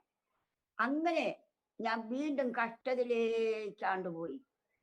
തീരാത്ത സന്തോഷം ക്രിസ്തുവിലുണ്ടെങ്കിൽ തോരാത്ത കണ്ണീര് മാത്രമാണ് ഈ ഭൂമിയിലുള്ളത്. അത് അനുഭവിക്കുന്നവർക്ക് മാത്രമേ അത് അറിയാൻ സാധിക്കുള്ളൂ. എന്നെ കേട്ടുകൊണ്ടിരിക്കുന്നതായ മാന്യശ്രോതാക്കളെ, നിങ്ങൾക്ക് ക്രിസ്തു യേശു കർത്താവ് നിങ്ങളെ വിളിച്ചിട്ടുണ്ടെങ്കിൽ നിങ്ങൾക്ക് കഷ്ടതയുണ്ടാവും, നിങ്ങൾക്ക് ദുഃഖമുണ്ടാവും, ഭാരമുണ്ടാവും. എന്നാൽ കഷ്ടതയിലും ഭാരത്തിലും കരം പിടിച്ചു നിർത്തുന്ന ഒരു ദൈവമുണ്ട്. ആ ദൈവമാണ് നമ്മുടെ കർത്താവായ യേശു തമ്പുരാൻ. കർത്താവിന്റെ കൂടെ കർത്താവ് നിങ്ങളെ ചേർത്തെത്തെന്നും പറഞ്ഞൊന്നും നിങ്ങൾ സന്തോഷിച്ചിരിക്കണ്ട. പിന്നെ ദുഃഖം എന്നാൽ ദുഃഖത്തിലും ഭാരത്തിലും പ്രയാസത്തിലും അതാത് നിമിഷങ്ങളിൽ ദൈവം നമ്മളെ ആ ജീവിത ക്ലേശങ്ങളിൽ നമ്മളെ വഴി നടത്തി നമ്മൾ തീറ്റിപ്പെടുന്ന ദൈവമാണ് നമ്മുടെ ദൈവം. ഞാൻ അനുഭവിച്ചവളാണ്, അതുകൊണ്ടാണ് പറഞ്ഞത്. ഒന്നും നിങ്ങൾ ബലപ്പെട്ടോണം. ആർക്കെങ്കിലും കർത്താവ് നിങ്ങളെ വിളിച്ചിട്ടുണ്ടെങ്കിൽ, നിങ്ങൾക്ക് കഷ്ടതയാണെങ്കിൽ നിങ്ങൾ ഭാരപ്പെടേണ്ട. കഷ്ടതയിലും കരം പിടിച്ച് നടത്താൻ എന്റെ യേശു കർത്താവ് നിങ്ങളുടെ കൂടുണ്ട്. എന്റെ യേശു തമ്പുരാൻ നിങ്ങളുടെ കൂടുണ്ട്. ഭയപ്പെടേണ്ട, ഭ്രമിച്ചു നോക്കണ്ട. ഞാൻ നിന്റെ ദൈവമെന്ന് എപ്പോഴും വിളിച്ചു പറഞ്ഞുകൊണ്ട് കർത്താവ് നമ്മുടെ കൂടുണ്ട്. വിളിച്ചിട്ട് വഴിയിട്ട് പോകുന്ന ദൈവമല്ല നമ്മുടെ ദൈവം. ഹല്ലേലൂയ. അങ്ങനെ ഞാന് ഹല്ലേലൂയ ദിവസങ്ങൾ കഴിച്ചുകൂട്ടി. പിന്നെ എനിക്കെല്ലാം സ്തോത്രം, കർത്താവിനെ സ്നേഹിച്ചതിന് ശേഷം പിന്നെ എനിക്ക് ശോധനയാണ്. പിന്നെ തുടങ്ങിയ അടി ഉപദ്രവം. പിന്നെ ഒരുപാട് അടിയടിച്ചെന്നെ പിന്നീട് എന്റെ കെട്ടിയവന്. പിന്നെ കെട്ടിയവന്റെ ആളങ്ങ് മാറി. ഞാൻ ഇങ്ങനെ പറഞ്ഞു, അച്ഛാ നിങ്ങൾ പോയി വീട് എടുത്തുകൊണ്ട് വരാം, നിങ്ങൾ ജോലിക്ക് പോ, ജോലിക്ക് പോയിട്ട് വരുമ്പോൾ ഞാൻ വെള്ളം തിളപ്പിച്ചിടാം. അത് നിങ്ങൾ ചാരായം ഇനി കുടിക്കരുത്, നിങ്ങൾ ഇനി മദ്യപിക്കരുത്, കർത്താവ് നമ്മുടെ കൂടെ ഉണ്ട്. യേശു കർത്താവ് തമ്പുരാൻ എന്നെ വിളിച്ചിട്ടുണ്ട്. നമ്മുടെ കഷ്ടത മാറുവാൻ, നമ്മുടെ ദുഃഖം മാറാനാണ് ദൈവം നമ്മുടെ കൂടെ വന്നത്. അതുകൊണ്ട് നിങ്ങൾ ആ ദൈവത്തെ ഒന്ന് ത്യജിക്കാതെ, നിങ്ങൾ ആ ദൈവത്തെ സ്തോത്രം പഠിച്ച് നമുക്ക് നമ്മുടെ കുഞ്ഞുങ്ങളെ വളർത്താൻ നിങ്ങൾ മടങ്ങി വന്ന് ദൈവമായിട്ട് നമുക്ക് ബന്ധപ്പെടണം നിങ്ങൾ എന്ന് പറഞ്ഞപ്പോ ചാടി വന്ന് എന്റെ ചെവുക്കിട്ട് തീർത്തടിച്ചു. അടിച്ചതുമല്ല, ഞാൻ ബോധം കെട്ട് വീഴുവാ ചെയ്യുന്നത്. സ്തോത്രം. അങ്ങനെ പലതരത്തിലും കഷ്ടതയിൽ കൂടി എന്റെ ജീവിതം മുന്നോട്ട് യാത്ര ചെയ്തു. പട്ടിണി, കഷ്ടത, സ്തോത്രം, ഒരുപാട് പട്ടിണി കിടന്നു. ഒരു 6 മാസം കഴിഞ്ഞപ്പം ഞാനിങ്ങനെ പ്രാർത്ഥനയ്ക്ക് പോയിട്ട് വന്നപ്പോ അത്ഭുതം പറഞ്ഞിട്ട് ദൈവം വീട്ടില്ല, അന്ന് ചെലവ് തരത്തില്ല. എനിക്ക് വീട്ടിൽ കൊണ്ടുവന്ന് വീട് തീർക്കാൻ പോയ ഒരു പൈസ പ്രാർത്ഥനയ്ക്ക് പോകുന്ന പുള്ളിക്കാരനെ എനിക്ക് ചെലവും തരത്തില്ല. കുഞ്ഞുങ്ങൾ വളരെ പട്ടിണിയാ, അന്ന് പട്ടിണിയുള്ള കാലവാ, എനിക്ക് ജോലി ചെയ്യാൻ വയ്യ. അപ്പൊ ഇങ്ങനെ ഇരിക്കുന്നപ്പോ റേഷനരി വാങ്ങിച്ചൊന്ന് വെക്കും. വെച്ചാൽ അതിന്റെ പൊടിയെല്ലാം കൂടെ, അന്ന് റേഷനല്ലയോ, പൊടിയെല്ലാം കൂടെ പാറ്റി പിറക്കി ഇങ്ങനെ അങ്ങോട്ട് അതിന്റെ വെട്ടി ഞാൻ വെക്കും. അങ്ങനെ വെട്ടി വെക്കുന്ന ഉടനെ ഒരു ടിന്ന് നിറച്ചുണ്ട്. അപ്പൊ അത് 4 അരി മാത്രമേ ഉള്ളൂ. അപ്പൊ ഞാൻ ഒരു അമ്മച്ചിയുടെ കയ്യിൽ ചെന്ന് പറഞ്ഞു, അമ്മച്ചി എനിക്ക് 4 അരി ഇങ്ങോട്ട് തരണേ എന്ന് പറഞ്ഞവർ തന്നു. നാളെ തരാമെന്ന് പറഞ്ഞു. അപ്പോഴ് അങ്ങനെ പറ്റുന്ന അന്ന് അങ്ങനെ കഴിഞ്ഞ അരി കൊണ്ടുവന്ന് അന്നേരം ഈ പൊടിയരി കിടപ്പുണ്ട്, വേറെ അന്ന് അരി വാങ്ങിച്ചു തന്നില്ല. ഞാൻ പറഞ്ഞല്ലോ അങ്ങനെ തരായിരുന്നപ്പോ ഈ അമ്മച്ചി വന്നപ്പോ അമ്മച്ചിക്ക് അരി വേണം. ഞാൻ പറഞ്ഞ, അമ്മച്ചി അരി ഇന്ന് വാങ്ങിച്ചില്ല, നാളെ തരാം. സ്തോത്രം. അത് പറ്റത്തില്ല, എനിക്ക് ഇല്ലാഞ്ഞിട്ടാണ് ഞാൻ വന്നത്. അപ്പൊ എന്റെ ആത്മാവിൽ പറഞ്ഞ്, നീ അതങ്ങോട്ട് പാറ്റി അതിന്റെ വളരെ നല്ല വശം നീക്കി വെച്ച് 4 അളന്ന് അതങ്ങ് കൊടുത്തരാം, ബാക്കി മതി. ബാക്കി ഞാൻ നോക്കപ്പോ എന്റെ കൈക്ക് ഒരു കൈ അരിയേ ഉള്ളൂ, പൊടിയരിയ. അത് പിന്നെ മറ്റേത് പൊടി കൂടി ഇച്ചിരി കൂടി നുറുങ്ങിയ അരിയെല്ലാം കൂടെ അവർക്ക് കൊടുത്തത്, നല്ല അരിയാൻ കൊടുത്തു. ഈ പൊടിയരി പാറ്റിയപ്പോഴേക്ക് ഇങ്ങനെ വട്ടം നോക്കി വിഷമിച്ചിരിക്കുമ്പോ എന്റെ കൂടെ പറഞ്ഞ എന്റെ ആത്മാവിൽ പറഞ്ഞു, ഒരു കാര്യം ചെയ്യും, 1 കിലോ അരി വേവുന്ന ഒരു കലവെടുത്തിന് വരാൻ പറഞ്ഞു. അങ്ങനെ കൊണ്ടുവന്ന് അപ്പൊ ഇന്ന് എന്റെ കൂടെ എന്റെ കൊച്ചുമോന് പള്ളിക്കുട്ടി പോയേക്കുവാ. അപ്പം ഈ കലം ഞാൻ കൊണ്ടുവന്ന് തേച്ച് അടപ്പെ കൊണ്ടുവച്ച് വെള്ളം ഒഴിച്ച് ഇല്ല അരിയിട്ട് കഴുകി കാലത്തിലിട്ട് കൊടുത്തേച്ച് ഞാൻ മോനോട് പറഞ്ഞു, കൊച്ചുമോനോട് പറഞ്ഞു, മോനെ ഇന്ന് ചവിട്ടിന്ന് തീയരിക്കണേ, അമ്മ വേണ്ട ഇച്ചിരി പണി ചെയ്യട്ടെ എന്ന് പറഞ്ഞ് ഞാൻ ഇങ്ങനെ തിണ്ണയ്ക്കിരുന്ന പണി ചെയ്തുകൊണ്ടിരിക്കുമ്പോ, പണി ചെയ്യാൻ വയ്യ എങ്കിലും പണി ചെയ്തുകൊണ്ടിരിക്കുമ്പോ എന്റെ മോൻ കണ്ട് വിളിച്ചു പോവാ. ഞാൻ ചോദിച്ചാ, എന്താ മോനെ? അമ്മച്ചി ഓടി വാ. എന്താ മോനെ? ചോറെല്ലാം എന്താ കളയെന്ന് ഓടി വരാൻ പറഞ്ഞു. ഞാൻ വന്നപ്പോഴുണ്ട് സ്തോത്രം, ഈ ചോറെല്ലാം അങ്ങോട്ട് വന്ന് അടപ്പ് തട്ടി അങ്ങ് കളഞ്ഞ്, അടുപ്പ് തിളച്ചു വന്നപ്പോ അടുപ്പ് തട്ടിപ്പോയിട്ട് ചോറെല്ലാം കൂടെ ഒരാൾക്കുള്ള ചോറ് ആ അടുപ്പിന്റെ ചുവട്ടിലേക്ക് വീണ് കിടപ്പുണ്ട്. എന്നിട്ട് സ്തോത്രം ബാക്കി ചോറ് കട്ടിന് മുകളിലോട്ട് ഇങ്ങനെ വരുക. അപ്പൊ എനിക്ക് പിന്നീട് വചനം പഠിപ്പിച്ചു. 5 അപ്പം കൊണ്ട് 5000 പേരെ പോഷിപ്പിച്ച എന്റെ ദൈവം അത്ഭുതം പ്രവർത്തിക്കുന്ന എനിക്കറിയില്ലല്ലോ. Price the lord. ഞാൻ ഇങ്ങോട്ട് വന്ന ദൈവമേ എന്നും പറഞ്ഞ് വന്നിന്റെ പാത്രം അയ്യോ ചാമ്പനകത്ത് വീണ് പാത്രം എടുത്ത് കഴുകി അങ്ങ് അടച്ചേച്ച് പറഞ്ഞു, മോനെ ഇനി തീയരിക്കണ്ട മുന്നിൽ പോരെ. അങ്ങനെ അവിടെ ഇട്ടിരുന്നു. അപ്പൊ ആ കലത്തിന്റെ കൊക്ക് വരെയും വന്ന് അതങ്ങനെ അങ്ങ് വീഴുന്നു. സ്തോത്രം. 1 കിലോ അരി വേവുന്ന അരി, 1 കൈ അരിയിട്ടതാ. അത്ഭുതം പ്രവർത്തിച്ചു കർത്താവദാസനെ. ഈ അത്ഭുതം പ്രവർത്തിക്കുന്ന ദൈവത്തെയാണ് ഞാൻ വിശ്വസിക്കുന്നത്. ഈ പ്രേക്ഷകരും വിശ്വസിക്കുന്നു. നീ വിശ്വസിച്ചാൽ ദൈവത്തിന്റെ മഹത്വം കാണും. നീ ഒന്നിനും ഭാരപ്പെടണ്ട. ഹല്ലേലൂയ. ദൈവം പോറ്റാൻ ശക്തനായ ദൈവമാണ്. എന്താണ് നിങ്ങൾക്ക് ആവശ്യം? നിത്യജീവൻ വേണോ? നിത്യജീവനെ തരും. സ്തോത്രം. നിങ്ങൾക്ക് മക്കൾ നഷ്ടപ്പെട്ടു പോയോ? മക്കളെ മടക്കി തരും. ഭർത്താവ് നഷ്ടപ്പെട്ടു പോയോ? ഭർത്താവിനെ മടക്കി തരും. എന്താ നിങ്ങൾക്ക് ആവശ്യം എന്ന് വെച്ചാൽ അത് ദൈവത്തോട് ചോദിച്ചാൽ മതി. ചോദിക്കേണ്ട രീതി യഥാർത്ഥമായി ചോദിക്കുമ്പോ ദൈവം അതൊക്കെ നിങ്ങൾക്ക് തന്നിരിക്കും. Praise the lord. ഞാൻ അനുഭവസ്ഥയാ, അതുകൊണ്ടാണ് ഞാൻ നിങ്ങളോട് പറയുന്നത്. അങ്ങനെ നേരം വൈകിട്ട് അച്ഛൻ വന്നു. ഞങ്ങള് സ്തോത്രം ഭക്ഷണം വിളമ്പാൻ പറഞ്ഞു. കറിയൊന്നുമില്ല. അവിടെ ഇവിടെ നോക്കിയപ്പോഴത്തേക്കില്ലേ, അന്ന് മുളകാ, പൊടിയൊന്നുമില്ല. മുളകിന്റെ തൊലി എല്ലാം കൂടെ ഒരു ഉള്ളുണ്ടായിരുന്നു. അതെല്ലാം കൂടെ ഞാൻ പാറ്റി പറക്കി നുള്ളി പറക്കി മുറിമുളക് എല്ലാം കൂടെ കൊണ്ടുവന്നാണ് കല്ലിൽ കൊണ്ടുവച്ച് ചന്ദനം വരയ്ക്കുമ്പോൾ അങ്ങോട്ട് അരച്ച് ഉപ്പും ശകലം പുളിയും കൂടെ വെച്ച് അരച്ച് വീട്ടിങ്ങോട്ട് കൊണ്ടുവച്ചുകൊണ്ട് 4 പാത്രം കൊണ്ട് 5 പാത്രം നിരത്തി വെച്ച്. 5 പാത്രം 3 മക്കളും ഒരു അപ്പനും ഒരു അമ്മയും 5 പാത്രം നിരത്തി വെച്ചങ്ങോട്ട് വിളമ്പി അപ്പനും മക്കൾക്കും കൊടുത്ത് ഞാൻ ഇടത്തുന്ന ഇതുപോലെ സ്തോത്രം. എന്തുവാ ഞാൻ പറയേണ്ടെന്ന് എങ്ങനെ എനിക്ക് അറിയത്തില്ല. സ്തോത്രം, സ്തോത്രം. ബീഫ് കറി വെച്ചാൽ ഇത്ര രസമില്ല. അങ്ങനെ എത്തെല്ലാം കറികളുണ്ടാലും ഇത്രയും രുചിയില്ല. അങ്ങനെ രുചികരമായിട്ട് ഈ ഭക്ഷണം ഞങ്ങൾ 5 പേരും വയറ് നിറച്ച് ഈ കഴിച്ചണ്ട് ബാക്കി ഒരു ഒരു അന്ന് തവിയല്ലയോ, ഒരു തവി ചോറ് കടത്തിനകത്ത് അധികവും വന്നു. ഹല്ലേലൂയ. അങ്ങനെ അത്ഭുതം പ്രവർത്തിക്കുന്ന ദൈവമാണ് എന്റെ ദൈവം. ഹല്ലേലൂയ. നിങ്ങൾക്കെല്ലാം അറിയാം. പിന്നെ എന്തിനാ ഭാരപ്പെടുന്നത്? ഇപ്പൊ ഈ അന്ത്യകാലത്തില് കർത്താവ് സ്തോത്രം വരാൻ സമയമായപ്പോൾ അങ്ങോട്ട് കാലം അതിന്റെ കാലത്തിന്റെ അന്ത്യത്തിലേക്ക് പോകുമ്പോൾ ജീവിതം മാറി. സ്തോത്രം സകലവും ജീവിതം മാറ്റിമറിച്ച് പണമായി പ്രഭാവമായി വലിയ കെട്ടിടങ്ങളായി എല്ലാം വായിക്കുന്നത് ഇപ്പം കർത്താവിനെ മറന്നു കളയുന്ന അവസ്ഥ. ഹല്ലേലൂയ. ഒരിക്കൽ വരുത്. നിങ്ങൾക്ക് സ്തോത്രം, ഹല്ലേലൂയ. നിങ്ങൾക്ക് സമ്പത്ത് തന്നാൽ, നിങ്ങൾക്ക് സമ്പത്ത് വർദ്ധിച്ചാൽ അതിൽ നിങ്ങൾ പ്രിയം വെക്കരുത്. സമ്പത്ത് തന്നതായ കർത്താവിനെ നിങ്ങൾ പിന്നെ സൂക്ഷിച്ചു കൊള്ളണം. നിങ്ങൾ മറന്നു പോകരുത്. കർത്താവ് നിങ്ങൾ സ്തുതിച്ചോണം, നിങ്ങൾ ആരാധിച്ചോണം. ഒന്നുമില്ലേ കർത്താവേ ദൈവമേ എന്ന് പറഞ്ഞ് നിങ്ങളെ 7 നിമിഷം തമ്പുരാന്റെ മുമ്പിൽ മുട്ടുകുത്തണം. ഹല്ലേലൂയ. ഓരോ ദൈവം തരുമ്പോ ഇല്ലായ്മയിൽ ദൈവം തരുമ്പോ അതിന്റെ പുറകെ പോയാൽ കുഞ്ഞുങ്ങളെ നമുക്ക് എത്തിച്ചേരേണ്ടുന്ന സ്ഥാനത്ത് നമുക്ക് എത്തിച്ചേരാൻ കഴിയയില്ല. പ്രൈസലോട് ഈ കർത്താവ് നിങ്ങൾ വിടരുത്. കഷ്ടതയുണ്ട്, ശരി തന്നെ, ഞാൻ സമ്മതിച്ചു. പക്ഷേ കഷ്ടതയിലും കരം പിടിച്ച് നടത്തുന്നതായ ഒരു ദൈവം നമുക്കുണ്ട്. എന്താ നമുക്ക് രോഗമുണ്ടാകുന്നത്? നമ്മുടെ പാപത്തിന്റെ വലിപ്പമാണ് നമുക്ക് രോഗമുണ്ടാകുന്നത്. പാപത്തിന് നീക്കുപോക്ക് കിട്ടുന്നതായ മനുഷ്യന് പിന്നെ രോഗം സാരമില്ല. പാപം മറച്ചും ലംഘനം ക്ഷമിച്ചും കിട്ടുന്ന മനുഷ്യൻ ഭാഗ്യവാനാ.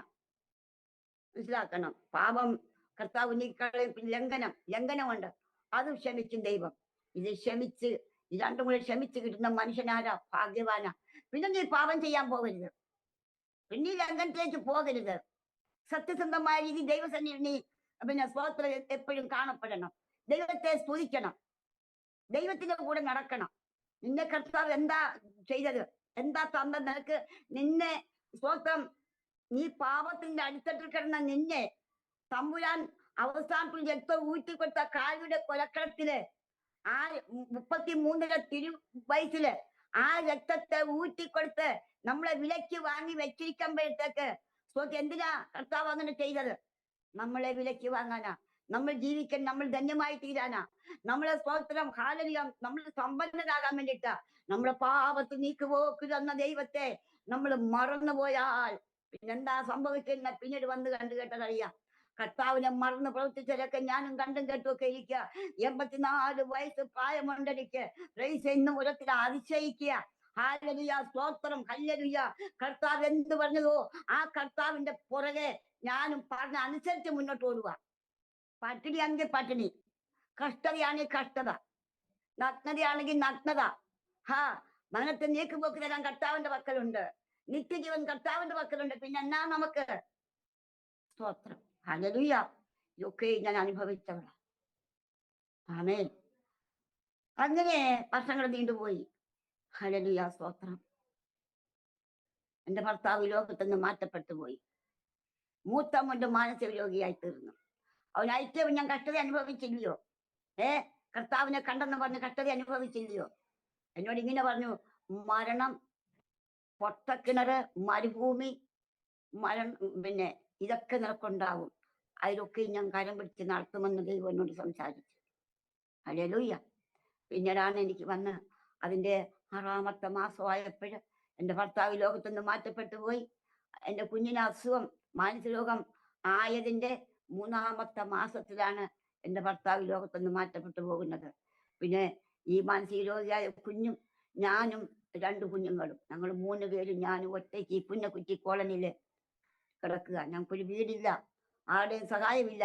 ഞാൻ യേശുവിന്റെ കർത്താവ് എന്നെ വിളിച്ചതിന് ശേഷം പിന്നെ എല്ലാവരും എന്നെ ത്യജിച്ചു. എന്റെ മൂത്ത മകൻ അസുഖം കൂടി. അസുഖം കൂടി ഞാൻ എന്ത് ചെയ്യാ? അപ്പനെങ്ങനെ മരിച്ചു പോയപ്പോ കുഞ്ഞിന് ആദ്യ കയറി കൂടെ ഈ രോഗം അങ്ങ് കൂടിപ്പോയി. അങ്ങനെ ഈ കുഞ്ഞിനെ കൊണ്ട് സ്തോത്രം ഞാൻ വളരെ കഷ്ടപ്പെട്ടു. പട്ടിണി, ഉറക്കമിളപ്പ്, എന്തെല്ലാം കഷ്ടത ഞാൻ അനുഭവിച്ചു. ഇപ്പോഴെന്റെ സ്വപ്നം കണ്ട് മറന്നതുപോലെ അതെല്ലാം പോയി, മറഞ്ഞുപോയി. ആമേൻ, ഹല്ലേലൂയ. അങ്ങനെ എന്റെ കുഞ്ഞിന് അസുഖം കൂടി. പപ്പ മരിച്ചു പോയപ്പോ അസുഖം കൂടി. അവിടെ ഞാൻ എന്റെ കുഞ്ഞിനെ കൊണ്ട് വഴിനീളെ പിടിച്ചോണ്ട് പോവുക. ഞാൻ ചൂരനാട്ട് എന്റെ വീട്ടിൽ കൊണ്ടുപോവുക. എന്റെ വീട്ടിൽ കൊണ്ടുപോയപ്പോ താമര കൊണ്ട് ചന്തയിൽ ചെന്നപ്പോഴ് അവനെന്നെ ഒരുപാട് അടിച്ച്. ഈ വയ്യാത്ത മൂത്ത മോന്. അവന് സുഖമില്ല. അവൻ അടിച്ചോടിനാണെങ്കിൽ ഭ്രാന്തങ്ങ് കൂടി. അവൻ അച്ഛനെ വേണം. അച്ചോ അച്ചോ എന്നും പറഞ്ഞ് ഒച്ചത്തിൽ വിളിച്ചു കരഞ്ഞുകൊണ്ട് പോവുക. ഞാൻ അങ്ങോട്ട് മക്കളെ കരയിലും ചെല്ലുമ്പോഴാണ് എന്നെ അടിക്കുന്നത്. അപ്പോഴാ അടുത്തുള്ള ഒരാള് ഒരു പറ്റിയത് വെച്ചെടുത്തോണ്ട് നിന്നിപ്പം ഞാൻ അടിക്കും കൊല്ലൂടാന്ന് പറഞ്ഞു. ഞാൻ നിങ്ങൾ ദൂരെ മാറ്, എന്റെ മോനല്ലേ എന്നെ അടിച്ചത്, സാരമില്ല, അതവന് വയ്യാഞ്ഞിട്ടാ, അവൻ്റെ അപ്പനെ തേടി നടക്കുക എന്ന് പറഞ്ഞു. പിന്നാണ് ഞാൻ അവനെ കൊണ്ട് ഇനി എന്റെ വീട്ടിൽ വന്നു. അങ്ങനെ ഒരു ആസ്പത്രി ഉണ്ട്, അവിടെ മെന്റൽ ആശുപത്രി കൊണ്ടിട്ട് വളരെ കഷ്ടത. എന്റെ കുഞ്ഞുങ്ങൾ രണ്ടുപേരും പഠിത്തം നിർത്തി. എന്റെ കുഞ്ഞുങ്ങളുടെ കുഞ്ഞിക്കോട്ട് 2 അലയുന്നു. ഞാനിങ്ങനെ കുഞ്ഞിനെ കൊണ്ട് ആശുപത്രി കിടക്കുന്നു. എന്നെ ആര് സഹായിക്കും? അവസാനം 7-8 ദിവസം അവിടെ കിടന്നു. പിന്നെ അവിടുന്ന് പൈസ പോലും കൊടുക്കാതെ അവിടുന്ന് ഇറങ്ങിപ്പോരാണ്ടയായി. ഞാനിങ്ങനെ പറഞ്ഞു, ഏതായാലും കർത്താവിനെ സ്തുതിക്കുന്ന ആശുപത്രി അല്ലേ, അത് കത്തോലിക്കരുടെ ആശുപത്രിയാ. മാതാമ്മമാര് പിന്നെ ഈ കന്യാസികൾ അവിടുത്തെ ചികിത്സ. ഞാൻ പോവാന്ന് പറഞ്ഞുകൊണ്ട് ഞാനെല്ലാം വാരിപ്പെട്ടുകൊണ്ട് കുഞ്ഞിനെ കുടിഞ്ഞു പോരുന്നു. വീട്ടിൽ വന്നപ്പോ അതിൽ അസുഖമായി. ഞാൻ പറഞ്ഞില്ലയോ, എന്നാ അതിലൊക്കെ കർത്താവിനിക്ക് സമാധാനം തന്ന് കർത്താവിന്റെ കൂടെ നടക്കുന്നു. ഈശ്വരോട് ഹല്ലേലൂയ. അങ്ങനെ കർത്താവ് വന്ന് തന്നതായത് പരസ്യോഗം എനിക്ക് തന്നു. അവിടെ വെച്ച് എനിക്ക് എനിക്ക് എഴുതി തന്നു. വെളിയോഗം എഴുതി തന്നു. അന്ന് വെളിയോഗം എന്നാ പറഞ്ഞു, വെളിയോഗം. പക്ഷെ ഈ വെളിയോഗമാണ് ഇപ്പൊ പരസ്യമായിട്ട് പോകുന്ന എല്ലാവരും. പരസ്യയോഗം ഇപ്പൊ ആ വെളിയോഗം മാറിയിട്ട് പരസ്യയോഗമാക്കി. അങ്ങനെ ഞാന് പിന്നീട് ഈ കുഞ്ഞിന് വയ്യാങ്കിൽ തന്നെയും ഈ 2-3 കുഞ്ഞുങ്ങൾ ഇങ്ങനെ കഷ്ടപ്പെട്ടിരിക്കുന്നു. അവരൊന്നും ആയിട്ടില്ല. കുഞ്ഞുങ്ങൾ 2 പഠിത്തവും നിർത്തി. 2ാമത്തെ മോന് ഓടക്കുഴലിൽ അങ്ങോട്ട് കിഴിച്ചുകൊണ്ടിന് വിൽക്കാൻ തുടങ്ങി. ഓടക്കുഴലിൽ കിഴിച്ചുകൊണ്ടിന് ചന്തകളിലും കവലുകളിലും ഒക്കെ കൊണ്ട് വിറ്റേച്ച് ഞങ്ങൾക്ക് ചെലവിന് കൊണ്ട് തരും. കൊച്ചുമോന് പഠിത്തം നിർത്തി. ഇളയ മോന് അയാൾ പഠിത്തം നിർത്തി. അങ്ങനെ അങ്ങോട്ട് കാലങ്ങൾ മുന്നോട്ട് കഴിഞ്ഞു പോയി. സ്തോത്രം, ആമേൻ. എനിക്കെല്ലാം മറന്നു പോകുന്ന എന്തൊക്കെ എനിക്ക് അറിയത്തില്ല. എൻ്റെ ജീവിതങ്ങൾ ഓർക്കുമ്പോൾ എനിക്ക് ഞാൻ ചിന്തിച്ചിറങ്ങി വരും. ഞാൻ തിരിച്ചിറങ്ങി വരുമ്പോഴൊക്കെ എനിക്കിപ്പം സ്വപ്നം കണ്ടു പറഞ്ഞ് എനിക്ക് എന്താണെന്ന് എനിക്ക് അറിയില്ല. ഞാൻ അനുഭവിച്ചതായ ദുഃഖങ്ങളും കഷ്ടങ്ങളും അങ്ങനെ കഴിഞ്ഞു കൂടിയിട്ട് പിന്നെ എൻ്റെ മോൻ വീട്ടിൽ വന്ന് ശാന്തമായിട്ട് 3 ആസ്പത്രിയിൽ വീണ്ടും കൊണ്ടുപോയി. ശാന്തമായതിനു ശേഷം അവനങ്ങ് ഇറങ്ങിപ്പോയി. തിരുവനന്തപുരം പേരുക്കട ആശുപത്രി വരെ കൊണ്ടുപോയി. ആലപ്പുഴ അന്ന് വണ്ടാനമില്ല. ആലപ്പുഴ വണ്ടാനത്തെ ആശുപത്രി വെച്ചോണ്ടിരിക്കുന്നുണ്ട്, അവിടെ കൊണ്ടിട്ട് പറയുന്നതാണ്. അങ്ങനെയൊക്കെ കൊണ്ടുനടച്ച് തിരിച്ച് വീട്ടിൽ വന്നപ്പോഴേ എൻ്റെ മോൻ അങ്ങ് ഇറങ്ങിപ്പോയി. 11 ദിവസമാണ് അവൻ എന്നെ വിട്ടുപോയത്. ഞാൻ വിചാരിച്ചു തിരിച്ചു വരത്തില്ലായിരിക്കുമെന്ന്. അപ്പൊ ഞാൻ ഒരു സ്വപ്നം, ഒരു വെളിപ്പാട് കണ്ട്. കുഞ്ഞിങ്ങനെ ഇട്ടുന്ന തുണിയെല്ലാം ഉടുത്തുന്ന മുണ്ട് ഇല്ല, ഉടുപ്പ് മാത്രം ഇട്ടും കൊണ്ട് ഒരു പൈപ്പിന്റെ ചവിട്ടില് കുഞ്ഞിങ്ങനെ തുണി ഇങ്ങനെ കഴുകാനെ കൊണ്ട് ഇങ്ങനെ കൊണ്ട് പിടിച്ചോണ്ട് നിൽക്കുക. അപ്പൊ പോയിട്ട് 1-ആഴ്ചയോളം ആയില്ലേ, പിറ്റേക്കുന്ന തുണിയെല്ലാം ഉള്ളു. അപ്പൊ അവന്റെ അടുക്ക നിപ്പുണ്ട്. മാറത്ത് ഒരു തുണി ഇങ്ങനെ ഉടുത്ത്, മാറത്തൊരു മുണ്ടിങ്ങനെ അങ്ങോട്ട് ഉടുത്തുകൊണ്ട്. ഈ പണ്ടത്തെ അമ്മമാര് മാറത്ത് തുണി കെട്ടിക്കൊണ്ട് നടക്കുമല്ലോ, കുളിക്കാനൊക്കെ പോകും, അതുപോലെ തുണി കെട്ടിക്കൊണ്ട്. അപ്പൊ ഒരു തലമുടി ഒട്ടുമില്ല. ആ തലമുടി ഉണ്ട്, അതെല്ലാം നല്ല വെള്ള പഞ്ഞി പോലുള്ള മുടി, ഇങ്ങനെ മുടി അങ്ങനെ ഇരിക്കുന്ന അങ്ങനെ ഒരാള് എൻ്റെ കുഞ്ഞിടക്കം നിപ്പുണ്ട്. അന്നൊരു ഇത് ഞാൻ കണ്ടു. അങ്ങനെ ദിവസങ്ങൾ കഴിഞ്ഞു കൂട്ടി. അങ്ങനെ നീണ്ട 11 ദിവസം കഴിഞ്ഞു. അപ്പൊ രാവിലെ വെക്കുന്ന ഭക്ഷണം ഞാൻ അവന് വിളമ്പി വെക്കും. അത് ഉച്ചയാകുമ്പോഴത്തേക്ക് കഞ്ഞി വെക്കും. അത് ഞാൻ എടുത്ത് കുഞ്ഞുങ്ങൾക്ക് കൊടുത്തിട്ട് ചൂടുവെള്ളം എടുത്ത് വെക്കും. അങ്ങനെ കഴിഞ്ഞപ്പോഴത്തേക്ക് അവിടെ വെച്ചു ദൈവം എനിക്കൊരു പാട്ട് തന്നി. അടുപ്പിൻ ചവിട്ടിയിരിക്കുമ്പോൾ എനിക്കൊരു പാട്ട് തന്നു. ഞാൻ കരയുക. അടുപ്പിൻ ചവിട്ടിയിരുന്നോണ്ട് അന്ന് വീടൊന്നുമില്ല. ഞാൻ താമസിക്കുന്ന കൂരയുടെ ഒരു മൂലയ്ക്ക് ഒരു കൊച്ചു കലം വെച്ച് അവിടെ കുറെ കരിയിലൊക്കെ വാരിക്കൊണ്ടിട്ട് അവിടെ കുത്തിന് പരക്കകത്ത അവിടെ ഇട്ട് തീ കത്തിച്ചോണ്ടിരിക്കലെ ഞാൻ കരയുക. കരഞ്ഞപ്പോ എനിക്ക് എൻ്റെ ആത്മാവിൽ കൂടി ഒരു പാട്ട് തന്നു.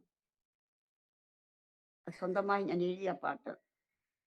അതിങ്ങനെ: വ്യാകുലം അരുതേ മനസ്സേ, വ്യാകുലമരുതേ മനസ്സേ,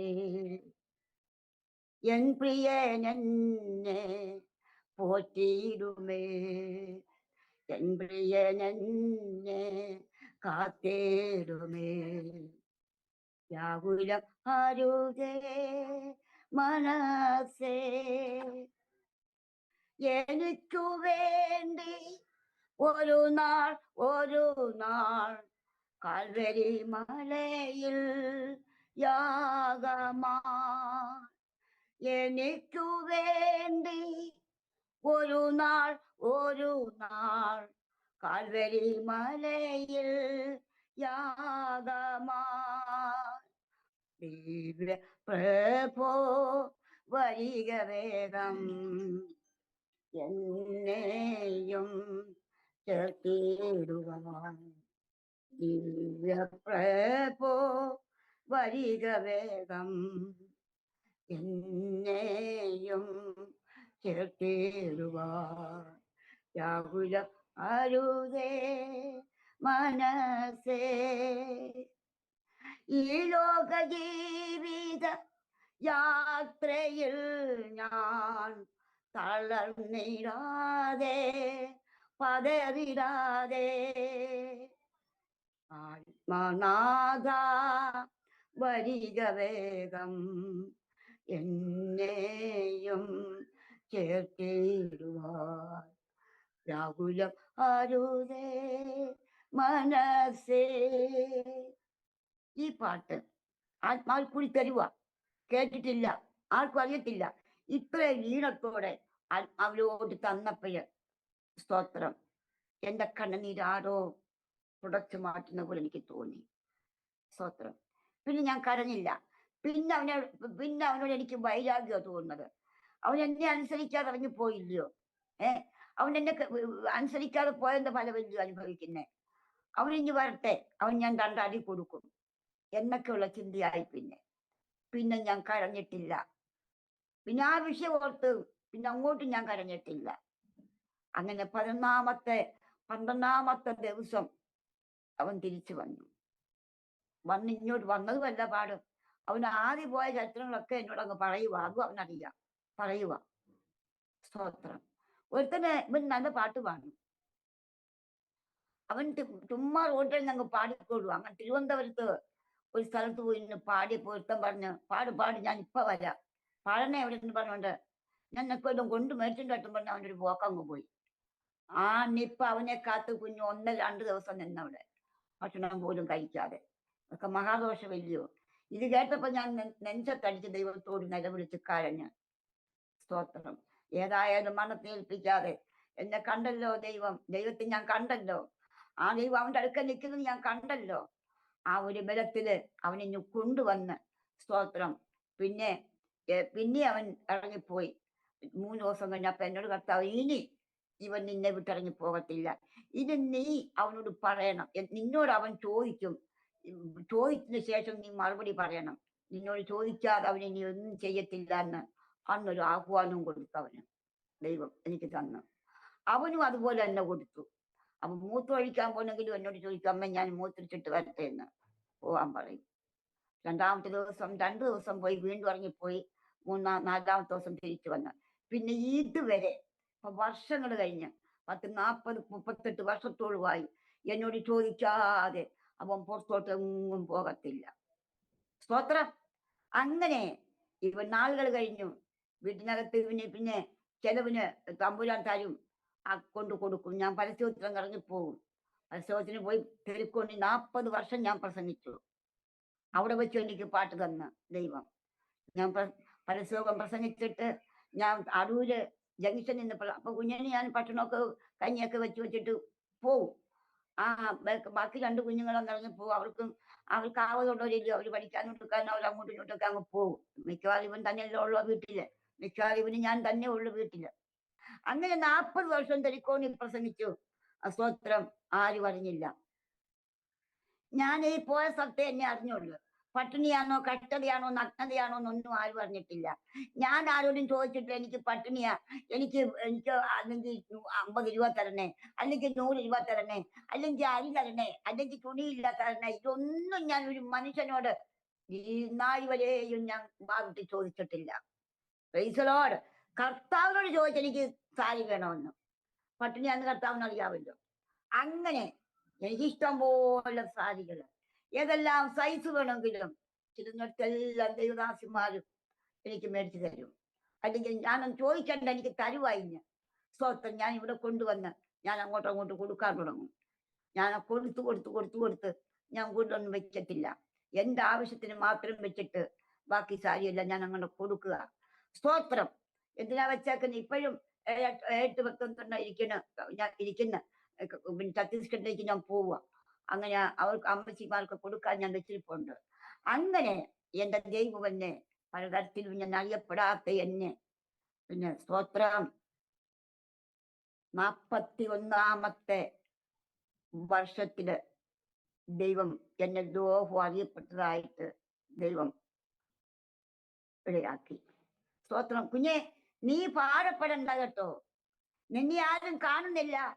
നീ ചെയ്തതൊന്നും മറ്റാരും കാണുന്നില്ല, അറിയുന്നില്ല എന്നും നീ ചിന്തിക്കണ്ട. നിനക്കെന്താ ദൈവം തന്ന താലന്ത്? ഈ താലന്തുമായിട്ട് നീ പട്ടിണിയായത് എന്തായാലും വിശ്വാസത്തോടെ നീ പൊയ്ക്കോ. നിന്നെ മാനിക്കുന്ന ഒരു ദൈവമുണ്ട്. പിന്നീടാണ് നിനക്ക് മാനി തരുന്നത്. ഞാൻ 40 വർഷം തെരിക്കോണില് പട്ടിണി കിടന്നുകൊണ്ട് ഞാൻ പോയി കർത്താവിനെ പ്രസംഗിച്ചു. കഴിയാവോ? ഓരോ തെരിക്കോണിലും സ്വന്തം ഞാൻ പോയി പ്രസംഗിച്ചു. ആരോടും കാശ് ചോദിക്കത്തില്ല. മൈക്ക് ഞാൻ തൂക്ക് പിടിക്കാൻ ഹാൻഡ് മൈക്ക് ഒരാൾ സൗജന്യമായിട്ട് എന്റെ കാരണം തരാൻ കാരണം ഞാൻ അതും ചോദിച്ചിട്ടില്ല. എന്റെ ഒരു ഡോക്യുമെന്റ് എടുക്കുമ്പോൾ എനിക്കറിയില്ല. അത് ഒരു ദേവദാസം വന്ന് എന്നെ കൊണ്ട് ചോദ്യോത്തരം ചെയ്യിപ്പിച്ച് അതങ്ങ് പിന്നെ എന്റെ മോൻ അത് വീഡിയോ പ്രചരിപ്പിച്ച് അത് ഫേസ്ബുക്ക് അങ്ങ് ഇട്ടു. എന്റെ അക്കൗണ്ട് പോലും ഞാൻ എഴുതിയിട്ടില്ല. വല്ലപ്പോഴും അമ്മച്ചയെ വിളിച്ചപ്പോൾ നമ്പർ ഇട്ട് കൊടുത്തു. അമ്മച്ചയെ വിളിച്ച അമ്മ ചിലപ്പോൾ അറിയാൻ എന്നെ ചോദിച്ചു. അത് സത്യമാണ്. പക്ഷേ ആ വീഡിയോ ഇന്നും കളഞ്ഞിക്കൊണ്ടിരിക്കുക. ഇപ്പൊ 3 വർഷം കഴിഞ്ഞ് എവിടൊക്കെയാ ഭൂലോകത്തിന്റെ നാനാ ഭാഗങ്ങളിലും എന്റെ ദൈവം ആ വീഡിയോ കളഞ്ഞിക്കൊണ്ടിരിക്കുക ഇന്നും. പ്രൈസലോട് ഹല്ലേലൂയ. 1 രൂപ പോലും എനിക്കില്ല. ഞാൻ മൈക്ക് തൂക്കി പിടിച്ചോണ്ട് പോകും.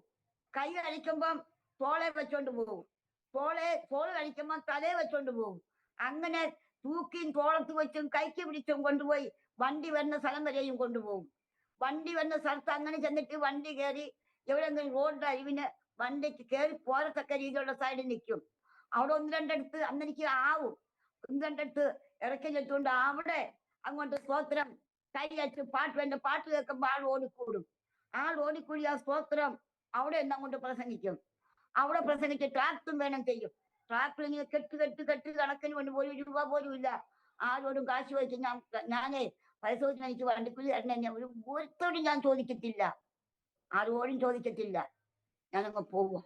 അവിടെ ചെല്ലുമ്പോ എനിക്കാരെങ്കിലും ഒക്കെ വണ്ടിക്കൂലിക്ക് എനിക്ക് ദൈവമക്കളുണ്ടെങ്കിൽ അവരെനിക്ക് തരും. സ്തോത്രം. എനിക്ക് ആ പ്രസംഗിച്ചോണ്ട് നിൽക്കുമ്പം നാരങ്ങ വെള്ളം വാങ്ങിച്ചോണ്ട് തരും. ഉണ്ണാൻ പൈസ ചേർത്തുനിന്ന് കൊണ്ടുതരും ദൈവാസന്മാര്. നിൽക്കുമ്പോ RSS വരെ എന്റെ പാട്ടും കേട്ട് പ്രസംഗം കേട്ട് നോക്കുന്നിട്ട് എനിക്ക് നാരങ്ങ വെള്ളം മേടിച്ച് ചാരുമുള്ള ഒരു സ്ഥലത്ത് വെച്ച് എനിക്ക് തന്നിട്ട് എനിക്ക് ഓർമ്മയുണ്ട്. ഈ പാട്ട് കേൾക്കുമ്പോ സ്തോത്രം ഹല്ലേലൂയ. ബൈക്ക് വരുന്നവര് അവരെ ബൈക്കും കെട്ടിക്കൊണ്ട് ഈ പാട്ട് മുഴുവനും കേട്ടിട്ട് അവർ പോവുള്ളൂ. അങ്ങനെ 40 വർഷക്കാലവും ഞാൻ തെരുക്കോണി പ്രസംഗിച്ചു. 40ാമത്തെ വർഷമാണ് രഹസ്യമായി പറയുന്നത് പരസ്യമായി പുറത്തു കൊണ്ടുവന്ന ദൈവം, പിന്നെ ലോകം അറിയപ്പെട്ടതായിട്ട് എന്റെ ദൈവം എന്നെ ആക്കി തീർത്തു. എന്റെ മോന് അസുഖം നല്ലപോലെ ഭേദമായിട്ടില്ല. എങ്കിൽ തന്നെയും ഇപ്പൊ അവനും പാടുക, ഇപ്പോഴവനും പാടുക. സ്തോത്രം, സ്തോത്രം. പരസ്യ ടീമുകാരൊക്കെ ഒരു ദിവസം ചെങ്ങന്നൂരിൽ ദേവദാസന്, തിരുവനന്തപുരത്ത് ബിജു മോഹൻലാൽ എന്ന് പറഞ്ഞ ഒരു ദേവദാസൻ ഞങ്ങളുടെ കൂടെ വന്നു, ടീമിലായിട്ട് വന്നു. അങ്ങനെ വന്നപ്പോ ഈ പുള്ളിക്കാരൻ പറഞ്ഞു, ഇന്ന് അമ്മച്ചിയുടെ വീട്ടിൽ വെച്ച് നമുക്ക് നാളെ ഒരു പരസ്യമൊക്കെ വിത്ത കൺവെൻഷൻ നടത്തണം. അമ്മച്ചി എന്താ പറയുന്നത്? ഞാൻ പറഞ്ഞു ആയിക്കോട്ടെ. അന്ന് വീട് ഒന്നുമില്ല, ഭയങ്കര ശോചനീയ അവസ്ഥയാണ്. ആയിക്കോട്ടെ. അദ്ദേഹം ചെന്ന് സ്തോത്രം ചെങ്ങന്നൂര് IP സഭയിലെ ഒരു സെൻട്രൽ പാസ്റ്ററായ അക്കത്താൻ ദാസിനെയും കൂടെ വിളിച്ചു കൂട്ടി. എന്റെ കൂട്ടുകാരി അരി സാധനങ്ങളൊക്കെ മേടിച്ചുകൊണ്ട് വന്ന് അവള് വേണ്ട കാര്യങ്ങളൊക്കെ ഒരുക്കിക്കൊണ്ട്, അവളുടെ പേര് സീമ എന്ന, ഒരുക്കിക്കൊണ്ടുവന്ന് ഞങ്ങൾ ഇവിടെ വെച്ച് മുറ്റം കൺവെൻഷൻ ഉദ്ഘാടനം ചെയ്തു. അവര് മൈക്ക് സെറ്റ് എല്ലാ സാധനങ്ങളും അവർ കൊണ്ടുവന്ന് ഇവിടെ വെച്ച് പാട്ടുപാടി ഞങ്ങള് ഉദ്ഘാടനം ചെയ്തിട്ട് ഇന്നേക്ക് 9 വർഷമായി. ഞാൻ കർത്താവായ യേശു തമ്പുരാൻ അതെന്നെ കൊണ്ട് മുടങ്ങിക്കാതെ 4 വർഷവും അങ്ങനെ തന്നെ ചെയ്തു. 5-ാമത്തെ വർഷം പിന്നെ ടീമുകാരൊക്കെ എന്നെ വിട്ടുപോയി. പിന്നെ അതങ്ങനെ ഇല്ല. പക്ഷെ ഞാൻ വിട്ടുകൊടുത്തില്ല. ഞാന് ഉള്ളത് കൊണ്ട് ഞാന് പിന്നെ അങ്ങോട്ട് നടത്താൻ തുടങ്ങി. അങ്ങനെ നടത്തി ഇന്നക്ക് 9-ാമത്തെ വർഷം, 9-ാമത്തെ കൺവെൻഷൻ ഈ ജനുവരി 30-ഉം 31-ഉമായിരുന്നു ഞാൻ കർത്താവിനെ കൊണ്ട് ചെയ്യിപ്പിച്ചതായ ആ ദൗത്യം. 31-ാം തീയതി ആ കൺവെൻഷൻ 2 ദിവസം തീർന്നു. ഈ പ്രാവശ്യം ലൈവ് ഇല്ലായിരുന്നു. സ്തോത്രം. ലൈവ് ഇല്ലെങ്കിലും വളരെ അനുഗ്രഹമായി. ഞാൻ ഈ ദേശത്തോടെ അവർക്ക് രക്ഷിക്കപ്പെടണം അതിന് വേണ്ടിയിട്ട് ഞാനിത് ചെയ്തതാ. അപ്പൊ അവർക്കാർക്കും തൃപ്തി വന്നില്ല. ഒരു ദിവസം കൂടെ എന്താ കൊണ്ടുപോകാൻ ഞാൻ 11 പേരാണ് അന്ന് പാടിയത്. 2-ാമത്തെ ദിവസം 11 പേരുടെ പാട്ടുണ്ടായിരുന്നു. നമുക്ക് പാട്ട് വലിയ ഇഷ്ടമല്ലേ. എന്റെ മക്കളും ഞാനും ഒക്കെ പാടുമല്ലോ.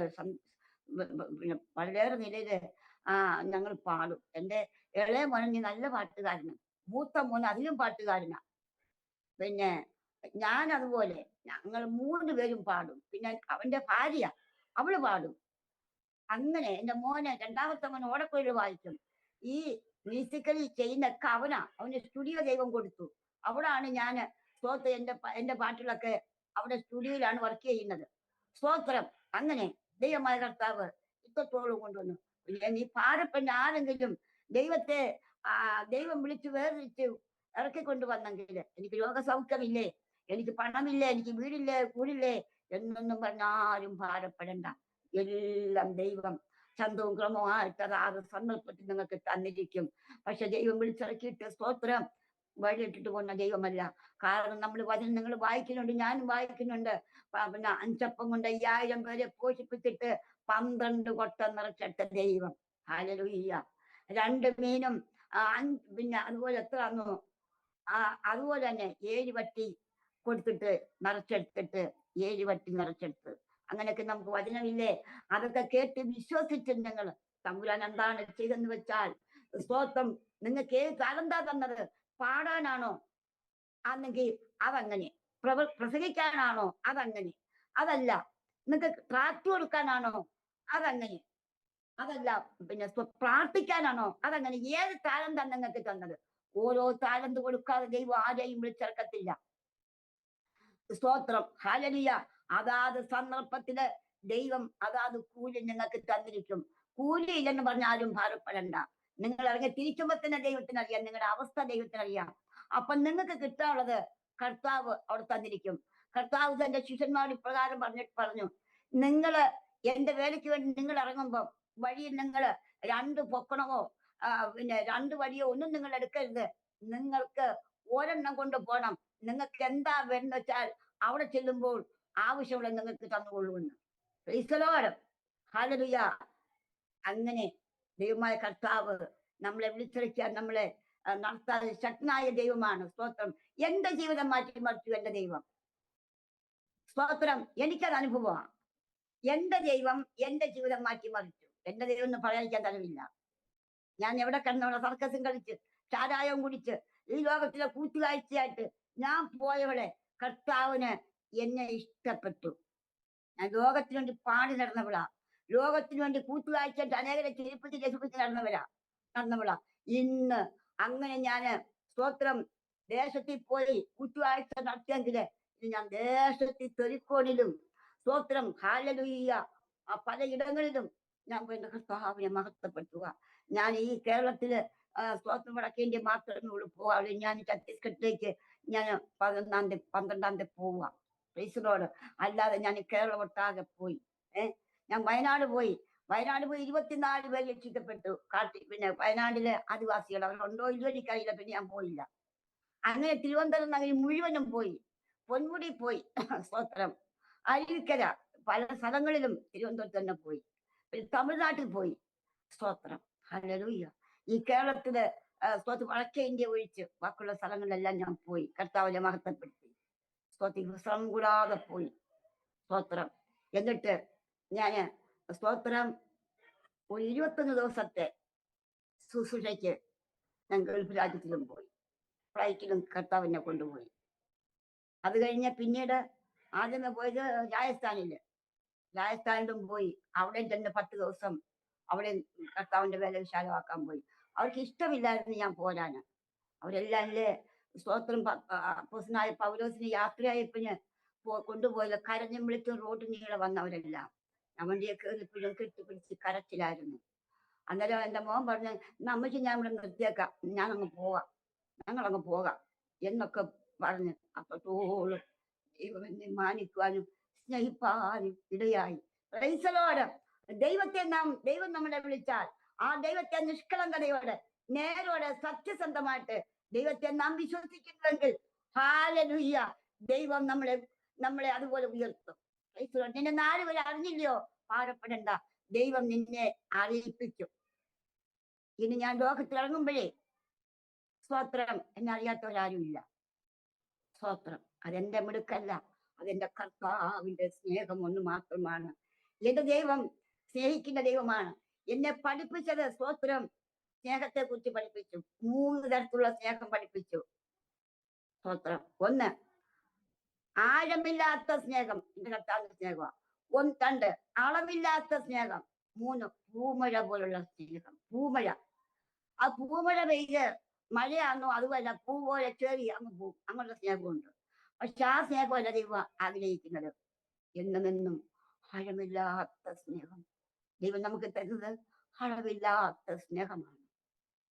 ഈ അളവില്ലാത്ത സ്നേഹം, ഈ ആഴമില്ലാത്ത സ്നേഹം ഒരു മനുഷ്യൻ നമ്മളെ സ്നേഹിക്കത്തില്ല.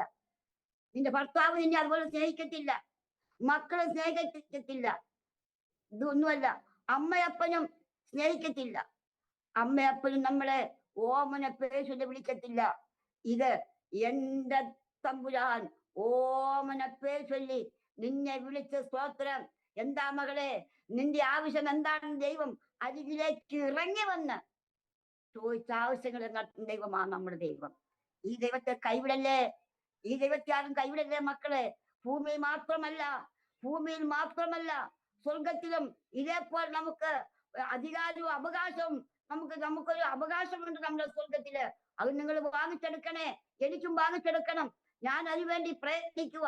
എനിക്ക് കുറവുകളുണ്ടെങ്കിലും അതെല്ലാം ഞാൻ ദൈവത്തോട് ഏറ്റു പറഞ്ഞുകൊണ്ട് എന്റെ രാജ്യത്തിലേക്ക് ഞാൻ കണ്ട് എന്റെ ഗോകുലം ഞാൻ കണ്ടു. ഞാൻ മരിച്ചു കിടന്നപ്പോൾ ഞാൻ കണ്ടു എന്റെ വീട്.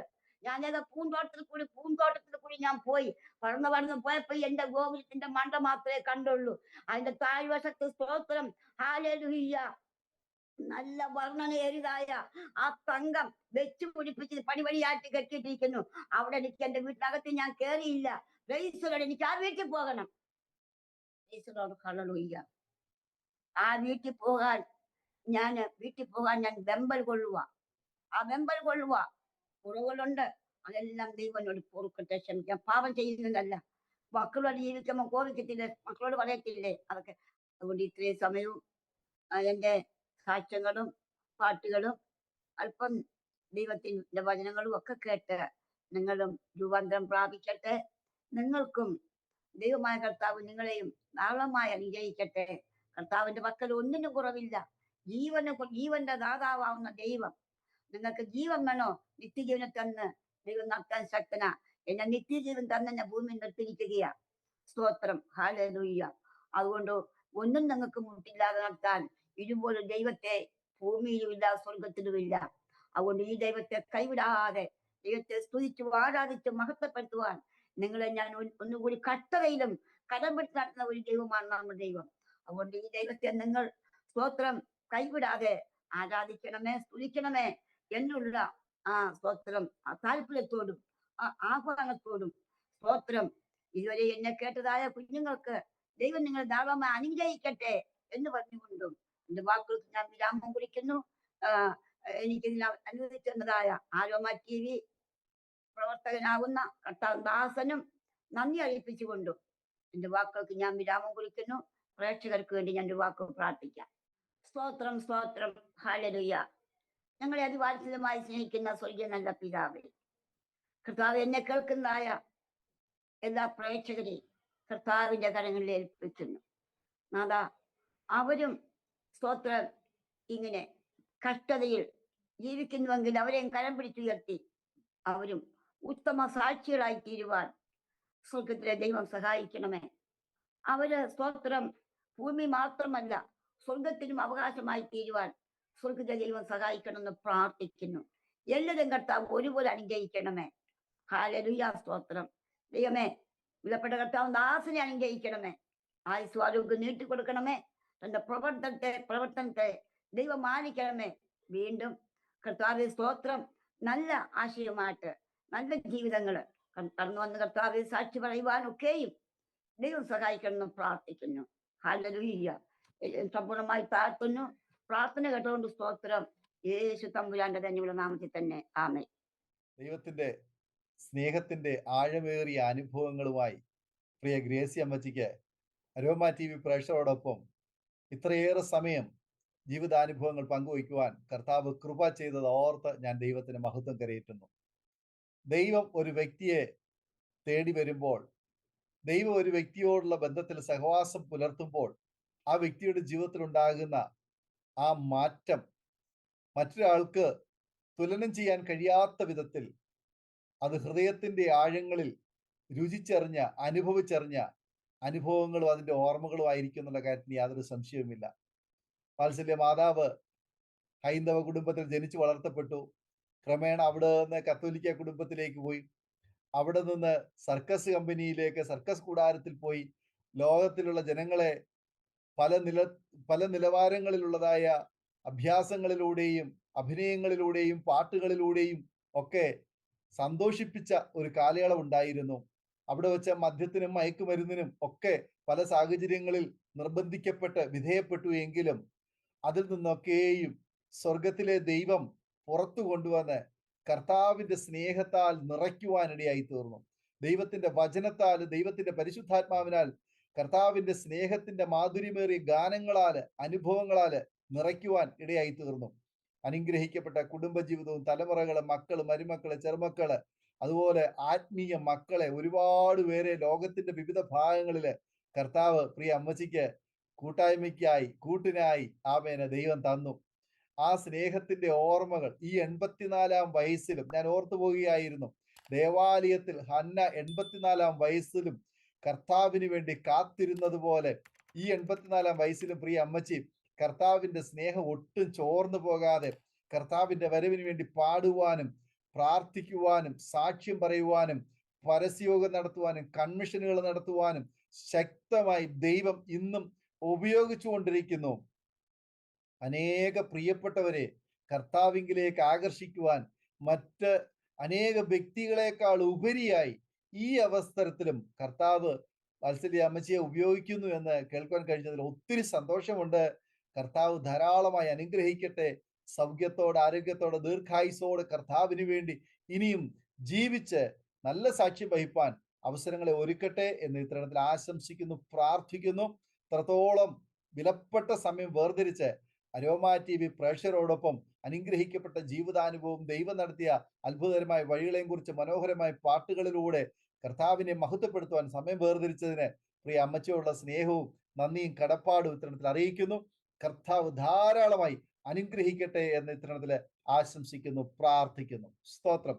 അരോമ TV പ്രേക്ഷകരെ, നിങ്ങൾക്കും ആമേൻ ഈ സാക്ഷ്യം, ഈ അമ്മച്ചിയുടെ അനുഭവങ്ങൾ ഒരു വലിയ അനുഗ്രഹമായി തീർന്നു എന്ന് ഞാൻ വിശ്വസിക്കുക. ഇതിനു മുൻപ് ഒരു പക്ഷെങ്കിൽ പ്രിയ അമ്മച്ചിയുടെ പാട്ടും പരസ്യങ്ങളും ഒക്കെ നിങ്ങൾ കണ്ടും കേട്ടിട്ടും ഉണ്ടാവും. അപ്പോഴൊക്കെ അമ്മച്ചിയുടെ ഇത്രയേറെ അനുഭവങ്ങൾ ഒരു പക്ഷെങ്കിൽ നിങ്ങൾക്ക് കേൾക്കാൻ അവസരം ഉണ്ടായിട്ടില്ല. എന്നാൽ ഇന്ന് വളരെയേറെ അനുഭവങ്ങളുടെ ഓർമ്മകള്, തന്റെ ബാല്യകാലം മുതൽ ഇങ്ങോട്ടുള്ള നല്ല അനുഭവങ്ങള് അരോമ TVയിലൂടെ പങ്കുവയ്ക്കുവാനിടയായി തീർന്നു. തീർച്ചയായിട്ടും നമുക്ക് ഏവർക്കും വളരെ പ്രചോദനവും പ്രത്യാശയും ഉത്സാഹവും പകരുന്ന വാക്കുകളാണ് പ്രിയ അമ്മച്ചിയുടെ ഈ ജീവിതാനുഭവത്തിലുടനീളം പങ്കുവയ്ക്കുവാനിടയായി തീർന്നത്. ഈ നല്ല പ്രായത്തിൽ ആമേൻ, സ്തോത്രം, ആമേൻ, ഇന്നും ആമേൻ ആ ചുറുചുറുക്കോടുകൂടി ഈ വാർദ്ധക്യത്തിലും ആമേൻ കർത്താവിന് വേണ്ടി നിലകൊള്ളുവാൻ ദൈവം സഹായിച്ചുകൊണ്ടിരിക്കുന്നു. സാറായും ആമേൻ അതുപോലെ അബ്രഹാമും ഒക്കെ വാർദ്ധക്യമായി എന്ന് പറഞ്ഞവർ മാറി നിന്നപ്പോൾ ദൈവം അവരെ പ്രത്യേക നിയോഗത്താൽ നിറച്ചവരെ ബലപ്പെടുത്തി പിന്നെ ഈ ശുശ്രൂഷയ്ക്കായി അഭിഷേകം ചെയ്തതുപോലെ പ്രിയ അമ്മച്ചിയെ ഇപ്പോഴും ആമേനെ കർത്താവ് ഉപയോഗിച്ചുകൊണ്ടിരിക്കുന്നല്ലോ. ഈ അമ്മച്ചിക്ക് വേണ്ടി നമുക്ക് പ്രാർത്ഥിക്കണം. തീർച്ചയായിട്ടും ആ കുടുംബത്തിന് വേണ്ടി പ്രാർത്ഥിക്കണം. മക്കൾ, മരുമക്കൾ എല്ലാവരും ഓർത്ത് പ്രാർത്ഥിക്കണം. അവരുടെ ശുശ്രൂഷകളെ നമ്മൾ ഓർത്ത് പ്രാർത്ഥിക്കണം.